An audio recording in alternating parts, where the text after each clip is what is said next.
কখনোই আমি একটা কেউ এটা বোঝানোর প্রয়োজনীয়তা বোধ করি না। কাহন আমরা এনেছি, এয়ারপোর্টে জিজ্ঞেস করেছিল আপনি টুল নিয়ে আপনারা ঘুরছেন কেন? পড়াশোনা লাটে।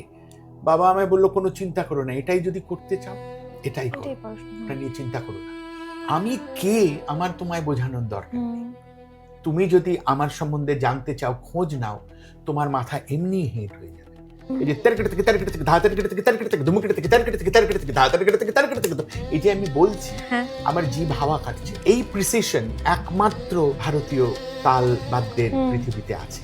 না শিখে যেরকম গান বাজনা করার যে রেওয়াজ এখন চলছে, সেই রেওয়াজ ঠিক নয়। সারাদিন না খেয়ে দুদিন থাকতে পারবি? বিরাট কাজ করছি, খাবার সময় নেই, এটা কি হয়? হয়নি তো। তাহলে আধ ঘন্টা রেয়াজ কি করে না হয়? কি অফিসে স্ট্রেস নিতে পারছি না, মিউজিক রুমে ঢুকে বাজাও তোমার সমস্ত ফ্রাস্ট্রেশন, সিগারেট না খেয়ে ড্রাম বাজাও, ঘাম বেরিয়ে গেল, স্ট্রেস বেরিয়ে গেল, আবার ফ্রেশ মাইন্ডে অফিস করো। আমরা ভুলে যাচ্ছি আমরা কি দিয়েছি পৃথিবীকে। একটা পপুলিস্ট ট্রেন্ড চলছে, সবাই ভালো সবাই ভালো, সবাই তো ভালো না। তুমি ইতিহাস জানো না, কি করে হতে হয় জানো না, তুমি লাফাচ্ছ। একটু লাফালাম, বিরাট রক, কিচ্ছু হচ্ছে না ভাই। পপুলারিটি ক্লাসিক্যাল মিউজিক কখনো হিন্দি গান বা বাংলা গানের মতন পপুলার তো হবে না, কিন্তু ক্লাসিক্যাল মিউজিক দিয়ে জাত তৈরি। আমি তো এমনি এটা গিটার শিখি ইউটিউব থেকে। আরে বেটা গিটার শিখিস, তোর ধারণা আছে গিটার সারা পৃথিবীতে কিরম বাজে? নাম করার যে ডেসপারেশন, আমি যা কিছু করে আমায় নাম করতে হবে, ওরম করে নাম হবে না। Mediocrity will rule. পেটে বিদ্যে না থাকলে টেকা যাবে না।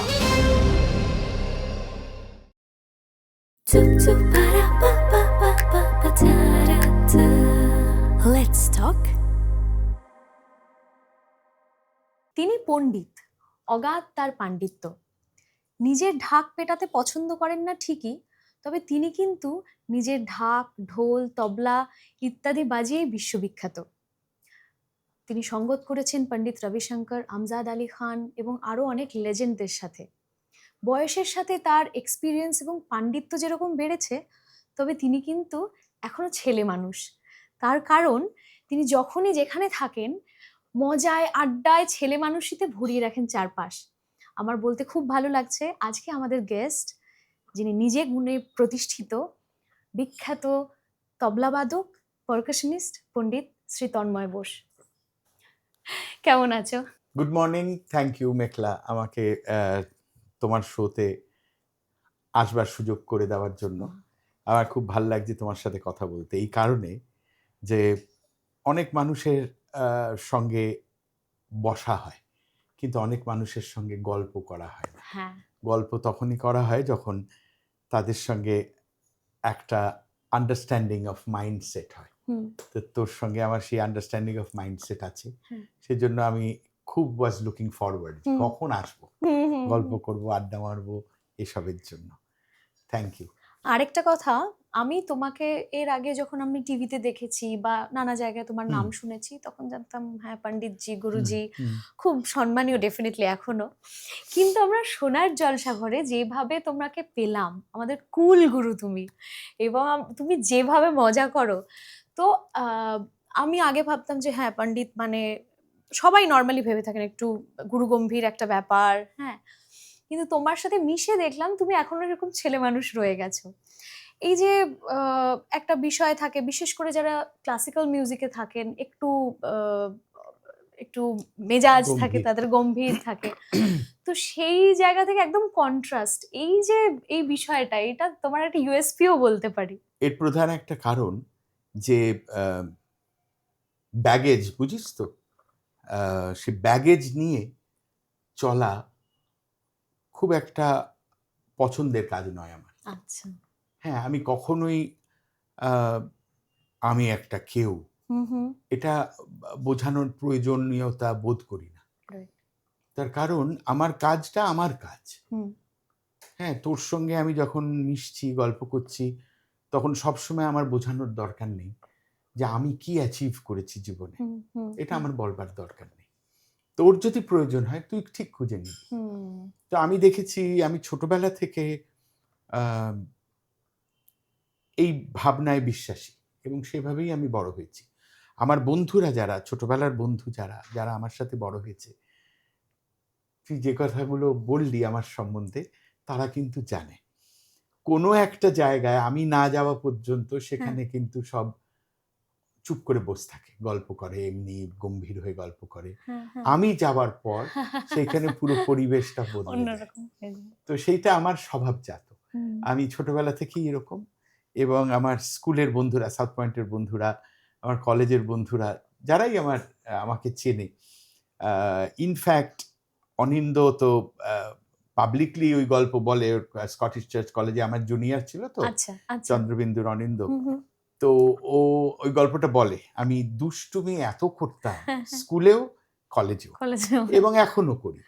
এখনো এতই দুষ্টুমি করে, ওটা আমার স্বভাবজাত। এবং আমি কখনোই একটা বিরাট পণ্ডিত সেজে বসে থাকবো, সেটা আমার মনে হয় না খুব প্রয়োজন আছে।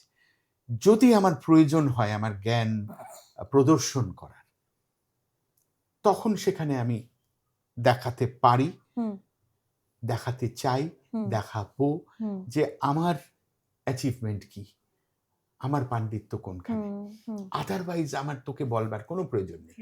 আমি তোর সঙ্গে সাধারণ গল্প করবার যে আনন্দ, সেই ব্যাগেজটা আমি তোর ঘাড়ে চাপিয়ে দিতে পারি না। ওরে বাবা, তন্ময়দার সঙ্গে এতটাই কথা বলতে পারবো, তার বাইরে পারবো না। তো সেটা আমার কোনো প্রয়োজন মনে হয় না। এটা একটা মাইন্ডসেট। আচ্ছা, আমাদের একটু চা এসে হ্যাঁ গেছে। হ্যাঁ, মা, চল আসুন। Thank you. আমি যাচ্ছি। ঠিক আছে। তুমি কি ব্ল্যাক কফি খাও? হ্যাঁ। ওকে ওকে। হ্যাঁ, তো যেটা বলছিলাম যে আমরা পণ্ডিতজি বলি বা যাই বলি না কেন, এই যে পণ্ডিত উপাধি, আমরা অনেকেই, আমিও ইনফ্যাক্ট জানি না ঠিক কতটা সাধনা করলে পণ্ডিত হওয়া যায়। না, এটা নিয়ে পণ্ডিত, এটা জাকির ভাইয়ের একটা খুব সুন্দর কথা আছে। আচ্ছা। যে তোমার ছাত্র হয়ে থাকা সারা জীবন অনেক বেশি প্রয়োজন। একটা ভালো মিউজিশিয়ান হতে হলে তুমি ছাত্র হয়ে থাকো, সবার থেকে যা কিছু পারবে শেখো। হ্যাঁ, তো পণ্ডিত দুটো কারণে হয় সাধারণত। এখন যে কেউ পণ্ডিত ইউজ করে, কিন্তু নিয়ম নয় সেটা। একটা হচ্ছে যারা ঘরানাদার মানুষ, যেরকম খলিফা, যারা উস্তাদ, গুরুর ছেলে, আচ্ছা, বড় আর্টিস্ট, তার ছেলে, সে বাই ডিফল্ট খলিফা হলো বা উস্তাদ হলো বা পণ্ডিত হলো। ওকে। আরেকটা হয় যখন সিনিয়র আর্টিস্টরা তোমায় রেফার করবে তোমার গুণ দেখে, পণ্ডিত সো অ্যান্ড সো, কি উস্তাদ সো অ্যান্ড সো। আচ্ছা। তোমার ফ্রেটার্নিটির যারা সিনিয়র মোস্ট আর্টিস্ট, তারা যখন তোমায় রেফার করবে, তখন ইউ আর অ্যাকসেপ্টেড আচ্ছা অ্যাজ আ পণ্ডিত অর উস্তাদ। বা তুমি ফ্যামিলি ট্র্যাডিশনে তোমায় পণ্ডিত বা উস্তাদ বলা হবে যে তুমি বড় একজন উস্তাদ বা পণ্ডিতের পুত্র এবং নিজে একজন ভালো মিউজিশিয়ান, তখন তুমি বাই ডিফল্ট উস্তাদ বা পণ্ডিত। সেটা পাগড়ি মাথায় পড়ায় না, খলিফা যখন হয়, যে গুরুর ছেলে, একটা বড় আর্টিস্টের ছেলে, অনুষ্ঠান হ্যাঁ হয়, অনুষ্ঠান হয়, যে পাগড়ি মানে তোমার মাথায় এবার মুকুট পড়লো, যে তুমি এবার আমাদের গুরু। ওকে ওকে, বুঝতে পারলে? যেরকম বিক্রমকে আমার ছোটবেলার বন্ধু, তো আমরা একসাথে বড় হয়েছি, কিন্তু আমি কিন্তু ওকে মজা করে খলিফাই বলি। আচ্ছা। হ্যাঁ, কারণ আমি আরো তো বড় হয়েছি, আমার গুরুজির ছেলে, তো সুতরাং ওকে আমি খলিফাই বলি মজা করে, পণ্ডিতজি খলিফা। আচ্ছা, তোমার That's how it is. এইটা যেটা তুমি বললে এক্ষুনি, যে এক হচ্ছে যে বংশ পরম্পরায়, তোমার যদি আমি দেখি সেই দিক থেকে তো নেই, তার মানে এটা পুরোটাই তোমার নিজের অর্জন করা। নিজের অর্জন করা। এবং আমার বাড়িতে গান বাজনা আমার মা করতেন, তো আমার মা রেডিওতে গান করতেন, গান শিখতেন। আর আমাদের বাসু ফার্মেসি বলে আমার বালিগঞ্জে সব থেকে পুরনো ফার্মাসিউটিক্যাল স্টোর ছিল, তো সেখানে বালিগঞ্জের যত আর্টিস্ট সবাই আসতেন পেশেন্ট ওষুধ নিতে। বাবার সঙ্গে বন্ধুত্ব ছিল। বিদুষী গ্রেট সিঙ্গার মীরা বন্দ্যোপাধ্যায়, পণ্ডিত প্রসূন বন্দ্যোপাধ্যায়, পণ্ডিত শ্যামল হুম, বোস, হুম। আমাদের বড় গুরুজি কখনো কখনো এসেছেন, পদ্মভূষণ জ্ঞানপ্রকাশ ঘোষ, আচ্ছা আচ্ছা। তারপর মহাশ্বেতা দেবী ফান রোডে থাকতেন, আমার বাবার কাছে খুব আসতেন, পণ্ডিত মহাপুরুষ মিশ্র, আমার গুরুজিরা, এরা সব আসতেন, গল্প হতো। আচ্ছা। হুম। হ্যাঁ হ্যাঁ তো আমার হ্যাঁ। বাবা আমাকে ডেকে বলতেন প্রণাম করে যাও। তখন আমি ছোট, তা আমি তো তখন জানতাম না কে কি, আমি হ্যাঁ, শুধু হ্যাঁ। প্রণাম টিপ টিপ করে প্রণাম করে চলে যেতাম। তো এই যে বড় হওয়াটা, হ্যাঁ। সে বড় হওয়াটা আমায় আহ, ছোটবেলা থেকে এক্সপোজ করেছে তো হ্যাঁ, নানা হ্যাঁ। রকম কিছু। আমাদের তো জয়েন্ট ফ্যামিলি, আচ্ছা। আমার ফ্যামিলি হাউস বালিগঞ্জে। ওকে। আমার দাদু ডাক্তার ছিলেন, নেপালের মহারাজার পার্সোনাল ফিজিশিয়ান তাই ছিলেন। নাকি? আচ্ছা। হ্যাঁ, তা আমার গান বাজনা করার কথাই না। হ্যাঁ, মানে তুমি তাহলে শিখলে কিভাবে আমি শুরু শিখেছি করলে? আমার বাবা মায়ের ইচ্ছে, আমি তো গান শিখতাম। আচ্ছা। তারপরে গানের লয় তৈরি করার জন্য বিশ্ববিখ্যাত এই মীরা পিসির যে বড় ভাই আর ছোট ভাই, হুম, হুম। চন্দ্রকুমার চ্যাটার্জি আর দেবকুমার চ্যাটার্জি, এরা দুজন আমার দুই গুরুজির কাছে নিয়ে গেলেন। চন্দ্রকুমার চ্যাটার্জি আমায় নিয়ে গেলেন পণ্ডিত কানাই দত্তর কাছে। আমি আচ্ছা। তখন ছোট, হ্যাঁ, হ্যাঁ। 7 বছর বয়স। কানাই দত্ত অনেকেই হয়তো আপনারা জানেন না, প্রথম বাঙালি তবলা বাজিয়ে, যিনি পণ্ডিত রবিশঙ্করজির সঙ্গে আমেরিকা গেছিলেন, এবং প্রথম তবলা বাজিয়ে যে 70 সালে যিনি ফিজ করেছিলেন 1000 টাকা। পণ্ডিত কানাই ১৯৭০। দত্ত 3জন তবলা বাজিয়ে, যাদের মনে হয় যে বাঙালির গর্ব, যারা বাঙালির ঘরে প্রফেশনাল তবলা এনেছেন, জ্ঞানপ্রকাশ ঘোষের 3 ছাত্র, পণ্ডিত কানাই দত্ত, পণ্ডিত শঙ্কর ঘোষ, পণ্ডিত শ্যামল বোস। তো হুম। আমি সেই পণ্ডিত কানাই দত্তর কথা বলছি। চাঁদু কাকা আমায় নিয়ে গেলেন কানাই দত্তর কাছে শিখতে। তারপর উনি গত হলেন। আর গুরুজি তখন আমেরিকা থেকে, আলী আকবর কলেজ থেকে ফিরে আমেরিকা থেকে কলকাতায় এলেন 73 সালে। আমি 74 সালে গুরুজির কাছে শিখতে গেলাম, তখন আমার 10 বছর বয়স। তো এই হচ্ছে আমার আচ্ছা। লেগেসি। আর যেহেতু আমার একান্নবর্তী পরিবার, আমার জ্যাঠামশায়ের বড় শালা ছিলেন বিখ্যাত অভিনেতা, যাকে দেখে আমি মনে করেছি আমি আর্টিস্ট হব, তিনি রবি ঘোষ। আচ্ছা। তো আমাদের বাড়িতে সিনেমার আড্ডা হতো। হ্যাঁ। তো বরদা বলতাম আমরা, যেহেতু আমার জেঠিমা আমাকে ছেলের মতো ভালোবাসতেন, হুম। তো জেঠিমা বরদা বলতেন, হ্যাঁ, আমরাও হ্যাঁ, বরদা হ্যাঁ। বলতাম। আমাদের বাড়িতেই ওনাদের আড্ডা, সিনেমার শুটিংয়ের পর, থিয়েটারের রিহার্সালের পর, চিন্ময় রায় জুই মাসির বিয়ে আমাদের বাড়ির উঠোনে। ও! তো আমাদের বাড়িতে একটা সিনেমার পরিবেশ ছিল, হ্যাঁ। থিয়েটারের পরিবেশ ছিল। হুম। হ্যাঁ, আমার বাড়ির পিছনে সমিত ভঞ্জ থাকতেন ফান রোডে, তিনি আসতেন। কে না? তো আমাদের বাড়িতে অনেক গান বাজনার লোক, ছায়াছবির লোক, হুম। থিয়েটারের লোক, সত্য বন্দ্যোপাধ্যায়, এরা সবাই আসতেন। তো আমি ছোটবেলা থেকে ওনাদের দেখতাম, হুম। দেখে দেখে আমার মনে হতো আমি আর্টিস্ট হব। কিন্তু নট নোয়িং যে এই পৃথিবীটা তত সহজ না, হ্যাঁ। ক্লাসিক্যাল ওয়ার্ল্ডটা ইজ নট অ্যাজ ইজি। তো গুরুজিকে যখন দেখতে লাগলাম, গুরুজির ওই পারফেক্ট ওয়ে অফ লাইফ, রেয়াজ করা, স্মার্ট দেখতে, আমেরিকা যাচ্ছেন, ইউরোপ যাচ্ছেন, ওইরম বাজনা, ওইটা দেখে আই ওয়াজ ড্রন মোর। আচ্ছা। আর আমার বউ বন্যা আর আমি আর ও তো সাউথ পয়েন্টে পড়তাম। হ্যাঁ, হ্যাঁ। তো সাউথ পয়েন্টে ও আমার বন্ধু ছিল, ও সেতার বাজাতো। ওর মাসি বিশ্ববিখ্যাত সেতার বাদক ছিলেন, কল্যাণী আচ্ছা, রায়। আচ্ছা। কল্যাণী রয়, দুজন মহিলা সেতার বাদক সেই সময় বিশ্ববিখ্যাত হয়েছিলেন, একজন কল্যাণী রয়, আরেকজন জয়া বিশ্বাস। তো কল্যাণী রয় ভিলায়েত খাঁ সাহেবের ছাত্রী, আর বন্যার যোধপুর পার্কে থাকতো। বন্যার বাড়ির উল্টো দিকের বাড়িটা পদ্মভূষণ পণ্ডিত নিখিল বন্দ্যোপাধ্যায়ের বাড়ি। আরে এই হচ্ছে আমার গান বাজনার বড় হওয়ার ইতিহাস। গুরুজিকে দেখে আমার মনে হলো আমি আর্টিস্ট হব। আমি গান গাইতাম, মায়ের সঙ্গে শিখতাম, হুম। মায়ের কাছে শিখতাম, রেয়াজ করতাম খুব। আমার গলা খারাপ হলো, তখন আমি তবলাও শিখতাম। আচ্ছা, মানে ভয়েস চেঞ্জের সময়। তো আমি আমার গুরুমাকে বলতাম যে আমার যদি তবলাটা না হয় ভালো, আমি কিন্তু গান শিখবো, এরকম বলতাম মজা করে হুম। ছোটবেলায়। তো যাই হোক, তারপরে হারমোনিয়াম সোলো শিখতে লাগলাম। আচ্ছা। বাবা, মায়ের গুরুজি বললেন মন্টু বন্দ্যোপাধ্যায়, হারমোনিয়ামের মহাগুরু বলা হয়, তো জমিদারের ছেলে, হুম। ভবানীপুরে থাকতেন সতী সদনে, সেখানে শিখতে লাগলাম দাদুর কাছে। তারপরে ওনার ছেলে, উনি চলে যাওয়ার পর মহারাজ বন্দ্যোপাধ্যায়ের কাছে হারমোনিয়াম শিখতে লাগলাম। তখন গুরুজি আমাদের বাড়িতে আসতেন ইভিনিং ওয়াকের পরে। এসে একদিন বাবাকে বললেন, তখন বাবু যে কোনো একটা করতে হবে, ও গান গাক বা হারমোনিয়াম বাজাক বা তবলা বাজাক, তিনটে একসঙ্গে করা যাবে না, কোনোটাই হবে না। তখন বাবা আমায় জিজ্ঞেস করলো কি করতে চাও, আমি বললাম আমি তবলা বাজাতে চাই।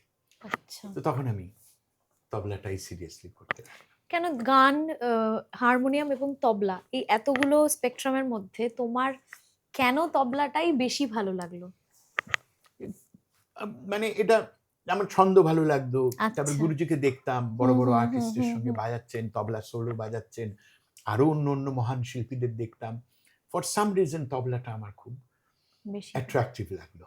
থ্যাংক গড যে তবলাটা আমার অ্যাট্রাকটিভ লেগেছিল। হ্যাঁ। কারণ আমি যা স্বপ্ন দেখেছিলাম তার থেকে হাজার লক্ষ গুণ বেশি পেয়েছি তবলা বাজিয়ে। হুম, হুম। তো সুতরাং এটা আমার বাবা মার কৃপা, আমার গুরুজির কৃপা, আর যেসব স্বনামধন্য শিল্পীরা আমায় শিখিয়েছেন, আদর করে বসিয়েছেন সঙ্গে, তাদের কৃপা। তারা আমার গুরু সমান হুম। ছোটবেলা থেকে। মীরা ব্যানার্জি, প্রসূন ব্যানার্জি, যোগ সাহেব, রইস খাঁ সাহেব, ইমরাত খাঁ সাহেব, পরে অবশ্যই ওস্তাদ আমজাদ আলী খান সাহেব, হুম। এবং সর্বশেষে ভারতরত্ন পণ্ডিত রবিশঙ্করজি, এখনো ডক্টর এল সুব্রমণিয়াম। তো এদের ভালোবাসায় আমি ধন্য হয়েছি, এবং আমার বন্ধুদের, হুম, যাদের সাথে আমি বড় হয়েছি মেঘলা। হুম। আমি কোনো একটু গান বাজনা করে তার সঙ্গে বাজাই এরকম বাজাতে হয়নি আমার। আমি হ্যাঁ, যাদের সঙ্গে বাজিয়েছি তারা তারা সবাই এই সময়ের শ্রেষ্ঠ। রাশিদ, হুম, আমি আর রশিদ বোধহয় হাজার হাজার অনুষ্ঠান হুম, ছোট থেকে বাজিয়েছি। তেজেন্দ্র, হুম, কুশল, দেবাশিস, সুজাত, শাহিদ ভাই, হুম, কার সঙ্গে নয়, তাদের সবার সাথে আমি বড় হয়েছি। হুম, অজয় দা, হুম, হুম, হুম। এবং এত ভালোবাসা পেয়েছি। অজয় দা আমায় বলতেন যে ঠুমরিতে কি করে বাজাতে হবে, নিজামুদ্দিন খান সাহেবের বাজনা শুনবো, তুই রাত্রির বেলা আসবি তো। তো আমি আচ্ছা, রাত্রির বেলা এসআরএতে যেতাম, আচ্ছা। অজয় দা আমাকে নিয়ে বসতেন, রেয়াজ করতেন, রেয়াজ করাতেন, এখানে এরম ঠেকা বাজা, এখানে এরম বাজা, রেকর্ড শোনাতেন। বসে ওখানেই গানের ঘরে ঘুমিয়ে পড়তাম। ভোরবেলা বৌদি সে বলতো এই চাটা নিয়ে উঠে পড়, আমরা উঠে পড়তাম, অজয় দা আমি উঠে চাটা খেয়ে আমি বাড়ি চলে আসতাম। তো এই সুযোগ, মীরা পিসি, প্রসূন যাপন। কাকা, হুম, প্রসূন কাকার মতন লোক, প্রসূন বন্দ্যোপাধ্যায়, ওই তো অনেকে তো শিব বলতো, মহাদেব বলতো সবাই, ওইরকম ব্যক্তিত্ব। তো আমি বুধবারে যেতাম প্রসূন কাকার কাছে, ক্লাসটা শোনার হয়ে গেলে আমায় বলতেন একটু বাজাও তো হে, গুরুজির নাম করো, কি শেখাচ্ছে দেখি একটু বাজাও, বলে উনি নগমা দিচ্ছেন হারমোনিয়ামটা নিয়ে। নগমা দেওয়ার পর একটা খাম, ক্লাস ফিস দিয়েছে কেউ হয়তো, সেটা একটা সিনিয়র কাউকে বললো, শোনো হে, এটা নিয়ে যাও বালিগঞ্জ স্টেশনে, ওকে একটু ভালো করে মাংস টাংস খাওয়াও, খুব রেয়াজ করে তো, ওকে একটু খেতে হবে, খাও হে। তো এই প্রেম, এই আদর, এই হ্যাঁ, আশীর্বাদ, এই হ্যাঁ, ভালোবাসা হ্যাঁ। কপাল না থাকলে হয় না। আমি কেউ না, আমার কোনো লেগেসি নেই, কোনো ব্যাকগ্রাউন্ড নেই, কিন্তু ফর সাম রিজন এই বড়দের আশীর্বাদ, হুম, আমি যে মেঘলা, আমি এখন যখন পিছন ফিরে তাকাই, হুম, আমার মনে হয় এটা যেন একটা সিনেমা দেখছি আমি। একদম। এত বছর, এত বছর, আমি 40 বছর এই প্রফেশনে, হুম, এই 40 বছর সাকসেসফুলি। আমি মুনব্বর খাঁ সাহেব, আমি ক্যালকাটা মিউজিক কনফারেন্সে, বাদলধর চৌধুরী আমার বাবার বন্ধু, হিন্দুস্তান রোডে থাকতেন পার্কে, আমায় বললেন শিশির পিসির সাথে বাজাতে, শিশির কর্ণাধর চৌধুরী, লেডি হুম, হুম, ভায়োলিনিস্ট, হুম, অত হুম, হুম, বিখ্যাত। হুম। আমি ওনার সাথে বাজাচ্ছিলাম, মুনব্বর খাঁ সাহেব চিফ গেস্ট ছিলেন সেদিন ফেস্টিভ্যালের লাস্ট অনুষ্ঠান ওনার, থার্ড দিনে। মাঝরাত্রিরে বাদল কাকা এসে রাস্তা থেকে চেঁচাচ্ছে, তখন শিগগিরই তন্ময়কে রেডি করে দাও। খাঁ সাহেব বলেছেন ও লড়কে কো বুলাও, যে উস দিন বাজা রাহা থা। ও, তো আমি তখন ছোট ছেলে, 21 বছর বয়স। তো খাঁ সাহেবের কাছে গেলাম, বাজালাম, আমার তো পা কাঁপছে। গুরুজির, হ্যাঁ, হ্যাঁ, গুরুমার গুরু, হ্যাঁ, হ্যাঁ, অজয় দার গুরু, হ্যাঁ। সন্ধ্যা পিসির গুরু, সন্ধ্যা মুখোপাধ্যায়, আমার বড় গুরুজি জ্ঞানপ্রকাশ ঘোষের স্ত্রী ললিতা কাকিমার গুরু, সারা কলকাতার মুনব্বর খাঁ সাহেব। উনি বাজালাম, ওমা, তার 6 মাস পরে বাবাকে বললেন আমি ওকে হায়দ্রাবাদ নিয়ে যাব। উনি হায়দ্রাবাদের নিজাম ওনার বাড়িতে তো থাকতেন। আচ্ছা, তবে হায়দ্রাবাদে থাকতে লাগলাম, পড়াশোনা লাটে। বাবা আমায় বললো কোনো চিন্তা করো না, এটাই যদি করতে চাও এটাই করো, এটাই পড়াশোনা। ওটা নিয়ে চিন্তা করো না। ওমা, তার 2 মাস বাদে বাবাকে ডেকে বললেন আমি ওকে লন্ডন নিয়ে যাব। আমি লন্ডন গেলাম। 86 সালে প্রথম আমার জীবন শুরু হলো বিদেশ যাওয়া। আচ্ছা, আজ 2025। মানে উনি তোমাকে প্রথম নিয়ে গেছিলেন প্রথম বিদেশে? নিয়ে গেলেন আচ্ছা, ইংল্যান্ডে আর জার্মানিতে, তো সুইজারল্যান্ডে। সেই যে আমার যাত্রা শুরু হলো, আর আমি কোনোদিন থামিনি। আমি এখনো খুব রিগারাসলি বিদেশে বাজিয়ে বেড়াই। আর মাঝখানে একটা সময় রেগুলার আমজাদ আলী খাঁ সাহেবের সঙ্গে বাজাতাম, তারপর কনসিস্টেন্টলি রবিশঙ্করজির সঙ্গে বাজাতে লাগলাম। তখন তো আমেরিকাতেই থাকতে লাগলাম 8 মাস করে, সেটা প্রায় 13-14 বছর। তো এখনো আমি যাই 2 মাস, 1.5 মাস, 1 মাস, কিন্তু তখন 8 মাস। মাঝে একবার আসতাম, আবার ফেরত চলে যেতাম। তো আমার আর পিছন ফিরে তাকাতে হয়নি। তো আমার বন্ধুদের সঙ্গে, রাশিদের সঙ্গে বহু বিদেশ ট্যুর, তেজেন্দ্রদার সঙ্গে এখনো আমি ট্যুর করি। তো আমি খালি ভগবানকে বলি যে আমার জীবন ধন্য। আর আমার মায়ের বাবা, আমার কেন তোমাদের সঙ্গে বন্ধুত্ব জানো? আমি সবসময় পিছন ফিরে তাকাই যখন, যদি আমি শুধু ক্লাসিক্যাল মিউজিক করতাম। আমি যাচ্ছিলাম এই প্রশ্নে, তুমি বারে বারে বলো। অ্যাকচুয়ালি দুটো প্রশ্ন আমার মাথায় ঘুরছে তোমার কথা শুনতে শুনতে। এক হচ্ছে, তুমি যাদের নাম নিলে তারা একজন স্টলওয়ার্ট বলতে পারি, ভগবান। হ্যাঁ। তো সেই জায়গা থেকে ওই একটা পরিবেশ, আর এখন তুমি সবটা নিয়ে মানে ওইখানেও মানে ক্লাসিক্যালেও যতটা তুমি বাজাও, আবার লাইট মিউজিক, হ্যাঁ, সেখানেও ততটা। তো এই যে এইটা কিভাবে করলে, এটা 1 নম্বর প্রশ্ন। আর দ্বিতীয় কথা, তোমার কথা শুনতে শুনতে মনে হচ্ছিল এই যে এতটুকু বয়সে এই যে এত অ্যাচিভমেন্ট, আজকাল মানুষ এতটুকু কিছু অ্যাচিভ করলে তাদের মাটিতে পা পড়ে না। এবং খুব স্বাভাবিক, মানুষের তো প্রচুর ভুলভ্রান্তি থাকে, কিছু সময় অহংকার জন্ম নেয় যে আমি অনেক কিছু হয়ে গেছি। কিন্তু এই যে কনসিস্টেন্টলি এত বছর ধরে নিজেকে শুধু ধরে রাখা নয়, ক্লাসিক্যাল মিউজিক, লাইট মিউজিক এবং ফোক মিউজিক সবটাতে বিস্তৃত করা, এইটার কারণ কি? মানে এটা আমি কেন জানতে চাইছি, আজকে যারা গান বাজনা করে তাদের কাছে এটা একটা খুব ইন্সপিরেশনের জায়গা হয়ে দাঁড়াবে। তুমি যদি একটু তোমার মতো। হ্যাঁ, আমি দুটো তো কোয়েশ্চেন। আমি তোমায় একটা কথা বলছি যেটা আমি বড়দের থেকে শিখেছি। আমার এই কথাটা খুব মনে ধরেছিল। সেটা হচ্ছে যেটা আমি তোমায় শুরুতেই বললাম, সেটা হচ্ছে দ্য পাওয়ার টু সারেন্ডার, নিজেকে সমর্পণ করার শক্তি।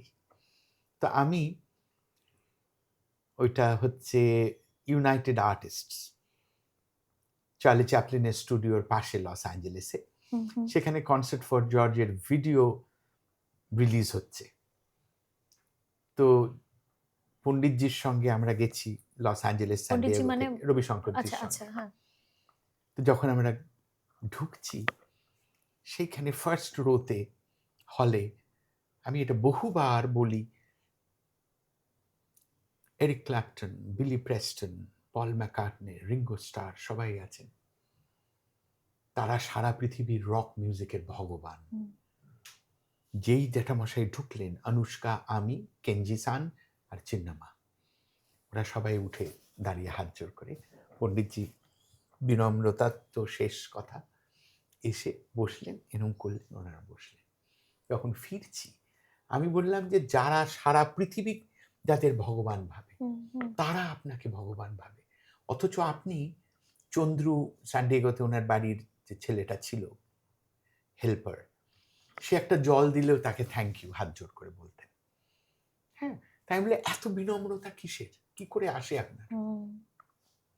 তখন বললেন, তুমি যদি সমুদ্রের সামনে দাঁড়াও, যদি পাহাড়ের সামনে দাঁড়াও, দেখবে তোমার অবস্থান এইটুকু। তা আমি যখন বড় হয়েছি, আমি দাদাকে দেখেছি, উদয় শঙ্করজি, আমি দেখেছি বাবা আলাউদ্দিন খান সাহেব, আরো দেখেছি মহান সব শিল্পীদের।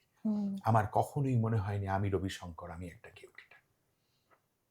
তো সব সময় মাথা আমার এরকম হয়ে থাকার প্রয়োজন। আজও আমার মাথা ওই জন্য এরকম। সেটা আমার এত মনে ধরেছিল যে এটাই তো ঠিক পথ। আমি কে আমার তোমায় বোঝানোর দরকার নেই। তুমি যদি আমার সম্বন্ধে জানতে চাও, খোঁজ নাও, তোমার মাথা এমনি হেঁট হয়ে যাবে যে আমি কার সঙ্গে বসে আছি, কার সঙ্গে গল্প করছি। এই যে পণ্ডিতজির কথাটা, এইটা আমার কানে বাজতে লাগলো যে তুমি সমর্পণ করো, গুরুকে সমর্পণ। ভারতীয় রাগ সঙ্গীত সব থেকে বড় শিক্ষা কি? The power to surrender. তুমি এইটুকু দেখেছি, লাফাচ্ছি, আমি একটা কেউ, তুমি কেউ না। তুমি নিজের সার্কেলের বাইরে গেলে তুমি কেউ না। একদম। তুমি সেখানে এমন মানুষ আছে যাকে দেখে মানুষ পাগল হয়ে যাচ্ছে। রবিশঙ্করজিকে আমি দেখেছি, সারা পৃথিবীতে তো আমি বাজিয়েছি ওনার সঙ্গে। যে দেশে গেছি ভারতীয় নয়, সেই দেশের মানুষ পাগল হয়ে যাচ্ছে, কাঁদছে, জামা ছিঁড়ছে।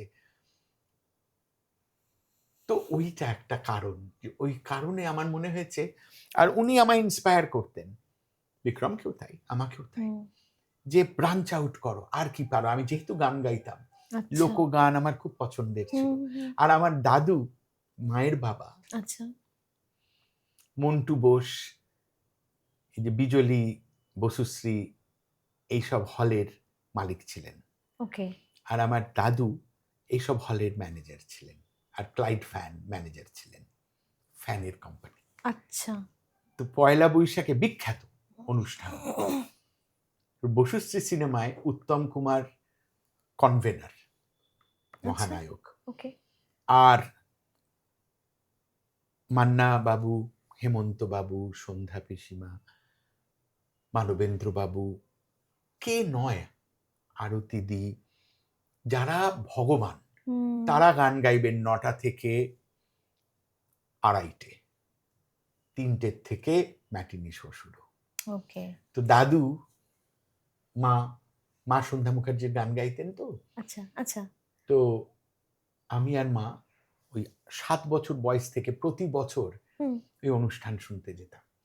সারা দুপুর পর্যন্ত হেমন্ত বাবু, মান্না বাবু, মানবেন্দ্র বাবু, শ্যামল মিত্র বাবু, সন্ধ্যা মুখোপাধ্যায়, আরতি মুখার্জি সব গান গাইছেন। আর হাঁ করে আমি দেখছি রাধু বাবু তবলা বাজাচ্ছেন, বক বক বক বক বকুম বকুম, ডুক ডুক ডুক ডুক গুন ঘিন ঘিন। পাগল হয়ে যাচ্ছে সাধারণ লোক। তো বাংলা গানের প্রতি আমার একটা অসম্ভব ভালোবাসা, প্রেম, যেহেতু আমি নিজে গান গাইতাম, প্লাস লোকগান। তো ফলে আমি ক্লাসিক্যাল মিউজিকটাকে আমার আত্মা, কিন্তু ওইটাও আমার আত্মা। আমি কখনোই ওই গান ভুলতে পারি না, লোকগান ভুলতে পারি না, আধুনিক গান ভুলতে পারি না। যে মহান মহান সব শিল্পী কি তারা করে গেছেন, যেরকম ক্লাসিক্যাল মিউজিক সেরকম এও তো এক বিরাট যাপন। তারা কি কন্ট্রিবিউট করেছেন আমি তো দেখেছি চোখের সামনে। আর বিনম্রতা, আমার মনে আছে হারমোনিয়ামের ওপর ছোট ছোট কাগজের স্লিপ এত জড়ো হয়েছে। হেমন্ত বাবু গাইছেন, তখন 2টো বাজে, 2:45 ছেড়ে দিতে হবে হল। উনি এসে এরম করে হারমোনিয়ামটা নিয়ে একটা করে স্লিপ নিয়ে মাইকে বললেন, আমার এখনো কথাটা মনে আছে, আমি সম্পূর্ণ গান গাইতে পারবো না কারণ সময়ের পাবন্ধি আছে, আমি সবার অনুরোধ একটা লাইন করে সবার শোনাবো। কি বিনম্রতা সেই হেমন্ত মুখোপাধ্যায়। এখন আমার অবাক লাগে, আমি আমার যারা ক্লোজ খুব ভাই বন্ধু যারা সব স্বনামধন্য গাইয়ে লাইট মিউজিকের, তাদের কখনো কিছু এরম দেখলে তাদের আমি বলি সব সময়, এটা জীবন থেকে বাদ দাও। বুঝেছো? আমি রবিশঙ্করজি একটা দারুণ কথা বলেছিলেন স্টেজ ক্রাফট কি। একটা ছোট্ট ছেলে মায়ের সঙ্গে গিয়ে তোমায় দেখছে, সে ভাবছে আমি ওনার মতো হব। তুমি এমন কিচ্ছু করবে না যেটা তার জীবনযাপনে রং মেসেজ যায়। তুমি কিন্তু একটা মানুষের মন তৈরি করছো স্টেজে গিয়ে। এমন কোনো কথা, এমন কোনো ব্যবহার, এমন কোনো কিছু করা চলবে না যাতে সে ভুল মেসেজ পায়। এইটা বুঝতে হবে। এখন জাস্ট কন্ট্রাস্ট হয়ে তার গেছে কারণ যেন, এখন তো তুমি এখন যেন পুরোটাই নাম শোয়িং করতে অফ। চাইতে না। হ্যাঁ মানে নাম করার যে ডেসপারেশন, হ্যাঁ হ্যাঁ হ্যাঁ আমি যা কিছু করে আমায় নাম করতে হবে, ওরম করে নাম হবে না। ওরম করে যেটা হবে, তুমি চায়ের আড্ডায় আলোচনার বস্তু হবে। তোমার হুম, কথা নিয়ে মানুষ যাপন করবে না জীবন। হুম, সেইটার জন্য তোমায় সেই মাত্রায় নিজের ব্যক্তিত্বকে তৈরি হুম, করতে হবে। ঠিক। সেইটা না হলে তোমায় নিয়ে লোকে চায়ের আড্ডায় তুফান তুলবে। দেখেছিস কি করলো, দেখেছিস কি বললো, হুম, হুম, তোমার হুম, গান নিয়ে বলবে, আহা লাইনটা দেখেছিস, হুম, সোনার হাতে সোনার কাকন কে কার অলংকার, বলবে না। হুম, ঠিক। বুঝতে পেরেছো? লেগেসি যাদের নেই হুম, তারা ডেসপারেশনের হুম। জার্নিতে যাবে। কিন্তু এতটা ডেভিয়েট কি করে করলো? মানে তুমি যে সময়কার কথা বললে, অ্যাকচুয়ালি লোভ হচ্ছিল শুনে। তুমি বলছিলে, আমার মানে চোখের সামনে ভেসে উঠছিল হ্যাঁ, যে তোমার বেড়ে ওঠাটা যেরকম। অসম্ভব। এবং আমার মনে হয় এটা ভারতবর্ষের অনেক জায়গাতেই এই বিষয়টা হয়তো ছিল। কলকাতার মতন কোথাও ছিল না। ছিল না, আচ্ছা, ওকে। তাহলে কলকাতার মতো কলকাতা কোথাও ছিল এখন না। যখন দেখি, তখন মানে এখন অনেকটা চেঞ্জ হয়ে গেছে। মানে এই যে গুরুর কাছে বসে যে শেখা, এবং আজকাল, আচ্ছা আচ্ছা যা কিছু সহজ, হুম, তা কিছু তোমায় আকৃষ্ট করে তাড়াতাড়ি। তাও ঠিক। এখনো এরকম, আমি সেটা বলতে পারবো না মেঘলা। এখনো আমার কাছে বহু বাচ্চা আছে, হুম, হুম, তাদের আমি 3 বছর বয়স থেকে বড় করেছি। তারা আজকে 15-16 বছর বয়স, আরো বড়। হুম, হুম, এই পার্থ, শুভমিতার হাজবেন্ড, হুম, হুম। ও আমার প্রথম ছাত্র। ও আচ্ছা আচ্ছা। আমি গুরুজির কাছে শিখে এসে পার্থ ভাইকে শেখাতাম। ও আমার বোনের বন্ধু, সাউথ পয়েন্টের ছেলে। হ্যাঁ হ্যাঁ। ও আমার প্রথম ছাত্র। তারপর অনেক ছাত্র, আমি বরাবর আমার শেখানো হুম, হুম, পছন্দ। হুম, হুম, আর আমি আহ, আমার ছাত্রদের কাছে একটু বুড়োটে, কারণ আমি এই কথাগুলো বলতে থাকি যে যাপন, হুম, হুম, জীবন, হুম, মনকে তৈরি করো। ঠিক। তোমাকে সবার মতন হতে হবে না, তুমি তোমার মতন হুম, থাকো। হুম, ইটস কুল না, ইটস নট কুল। যারা পৃথিবী দেখেনি, তুমি আমেরিকান হতে চাইছো, তুমি আমেরিকা থেকেছো, তুমি ইংল্যান্ড নিয়ে কথা বলছো, তুমি কোথায় ইংল্যান্ড দেখেছো ভাই? তুমি একবার গেছো বাঙালিদের কোনো অনুষ্ঠানে গিয়ে বাংলা গান গেয়েছো হুম, বা হিন্দি গান গেয়েছো হুম, উইথ ইন হুম, ইন্ডিয়ান্স। হুম, তুমি সে দেশের মানুষের সঙ্গে কাজ করো, হুম, ঠিক। তবে তুমি বুঝবে এন্টারটেইনমেন্ট ওয়ার্ল্ড কাকে বলে, তাই না? হুম, হুম, হুম, তুমি হুম, বড় বড় অডিটোরিয়াম বাজাও, তবে তুমি বুঝবে হুম, কার্নেগি হল, ওয়াল্ট ডিজনি হল, হুম, হলিউড বোল, রয়্যাল অ্যালবার্ট হল, কুইন এলিজাবেথ হল, লন্ডন সিম্ফনি, তোমায় তো বাজাতে হবে, হুম, তাই না? শজ এলিজে, থিয়েটার দো শজ এলিজে, এই যে শজ এলিজের রাস্তা প্যারিসের, আচ্ছা। তার পাশে নেপোলিয়ন বোনাপার্টের হল তৈরি করা, সোনার গিল্ড করা চেয়ার। রবিশঙ্করজি প্রথম ভারতীয় যিনি ওখানে বাজিয়েছিলেন। থিয়েটার দু শজ এলিজে ও আর্ক দু ট্রিয়াম্ফ আছে, হুম, হুম, যে হুম, হুম, প্যারিসের যে আচ্ছা বিখ্যাত আচ্ছা। গেট, হুম, হুম, হুম, বিশ্বযুদ্ধের পরে তৈরি, হুম, তার পাশে ওই শজ এলিজে রাস্তাটার নাম না, শজ এলিজে বলে সব থেকে স্টাইলিশ আচ্ছা, রাস্তা পৃথিবীর, ওকে। যেখানে ফ্যাশন অ্যান্ড লাভ, প্রেমিকরা ঘুরে বেড়াবে, হুম, হুম, হুম, আর ফ্যাশন যারা পছন্দ, কার্তেয়ার, হুম, এদের হুম, সব শোরুম দুপাশে। ওটাকে শজ এলিজে, সব থেকে বড় লোকদের আচ্ছা। জায়গা। তো সেখানে থিয়েটার দু শজ এলিজে, সেই থিয়েটার হ্যাঁ, হ্যাঁ। তুমি যদি বাজাও, তখন তোমার কিরম লাগবে? হুম, তখন তোমার কি, যার তার কথা শুনলে তোমার ইচ্ছে করবে আর আমার দরকার নেই, তুই যা বেজেছিস বোঝ, তুই যা ভাবছিস ভাব তোর সম্বন্ধে, আমার তোকে বলার কিছু নেই। হুম, সেই জন্য আমি বলিও না, আমি শুনি, আমি বাহ বিরাট বিরাট ব্যাপার, চুপ করে থাকা ভালো। যে অন্ধ, যে ঘুমিয়ে আছে, তাকে জাগানোর দায়িত্ব আমার না, তার নিজের। হুম, যে আমি জেগে থাকবো, আমার শিখতে হবে, জানতে হবে, দেখবো ঘুরে জগৎটাকে কেমন করে ঘুরছে মানুষ সময়কালের ঘূর্ণি পাকে, তাই না? কি একদম একদম। তোমায় জানতে হবে, দেখতে হবে। তো আমি এই আমার জীবনে মেঘলা, আমার ছেলে দুটোকে, আমার নিজের ছেলে দুটোকে, তুমি বিশ্বাস করো আমার বাচ্চাদের, আমি 150-200 ছেলে আমার কাছে, আমি স্কুল করিনি ওই জন্য যে আমি নিজে শেখাবো। আচ্ছা। স্কুল করলে আমার অনেক বেশি ছাত্র হতে পারে, আমি করিনি, কারণ আমি তো নিজে শেখাতে পারবো না অত ছেলে মেয়ে। ঠিক ঠিক। তা আমি বাচ্চাদের নিজে শেখাই এবং আমি তৈরি করি। 7-8টা ছেলে ন্যাশনাল স্কলারশিপ পায়, বাকি অনেক বাচ্চা আছে তাদের আমি তৈরি করি। আমার নিজের বাচ্চাদের আমি ক্লাসে শিখিয়েছি, আমার 2 ছেলেকে। আচ্ছা। আমি বলছি তুমি কেউ না, তোমরা ছাত্র, সঙ্গীতে ক্লাসে এসে বসো, তোমার টার্ন আসবে যখন আমি শেখাবো। তো ফলে আমার 2টো ছেলে বড়দের আশীর্বাদে, আমার বাবা মার আশীর্বাদে এত স্বাভাবিক তৈরি হয়েছে যে কোনো এয়ার নেই। মানে আর আমি ওদের বলেছি তোমরা কিন্তু কেউ না, তোমাদের জীবন তোমাদের খুঁজে বার করতে হবে, তোমাদের তৈরি হতে হবে, যেরকম আমি আমার জীবন তৈরি করেছি।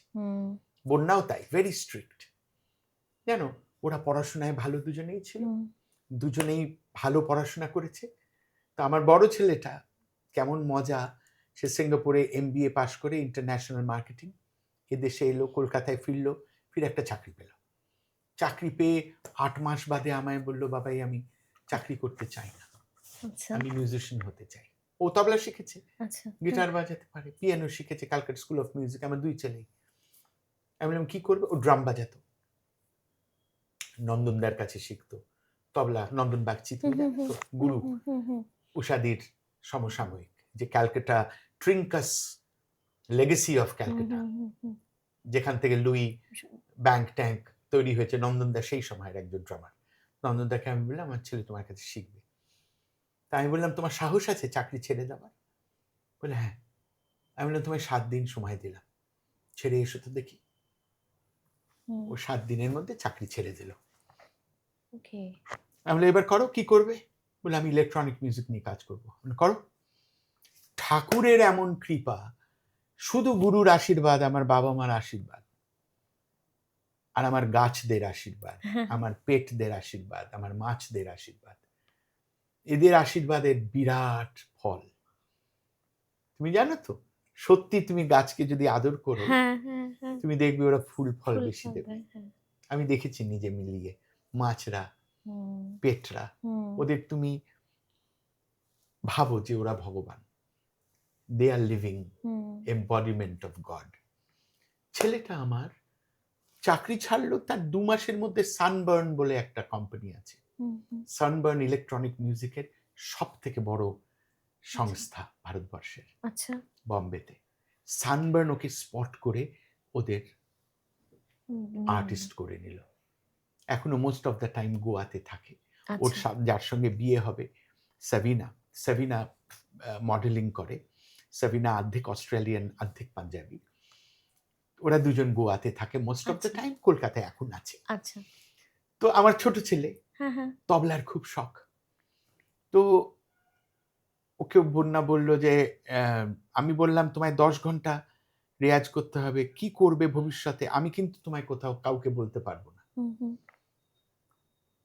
আমি কাউকে বলতে পারবো না যে মেঘলা একটু আমার ছেলেকে সুযোগ দাও, I will not do that, কারণ আমার বাবা আমায় করেননি সেটা। ও খুব ভালো রেজাল্ট করলো, ক্রাইস্ট ইউনিভার্সিটিতে পড়লো ব্যাঙ্গালোরে, ওখান থেকে ইংল্যান্ডে গেল, লিডস বিজনেস স্কুলে MBA করলো, এখন লন্ডনে থাকে, চাকরি করে, এই 25 বছর বয়স। এখন ও হিপ হপ নিজের পয়সা জমিয়ে, আর এমন ওর কপাল, আমি আবার আমার বাবা মা, আমার গুরুজি, আমার গাছ, আমার মাছ, আমার পেট, তাদের আশীর্বাদ, ওকে পিউমা সাইন করেছে। ওর পিউমার একটা হিপ হপ প্রেজেন্টেশন ও করেছে, লন্ডনে রিলিজ হয়েছে। ও ওর মতন কাজ করে লন্ডনে, কিন্তু চাকরিও করে HSBC-তে। 25 বছর ওর বয়স। আমি বলেছি তোমারটা তোমাকে করতে হবে। ম্যানেজ করে কি করে? দারুণ। ও ঘুমোয় কম। আমি বলেছি যদি তুমি ঘুমো, এখন যে ঘুমিয়ে থাকে তোমার কপালও ঘুমিয়ে থাকবে।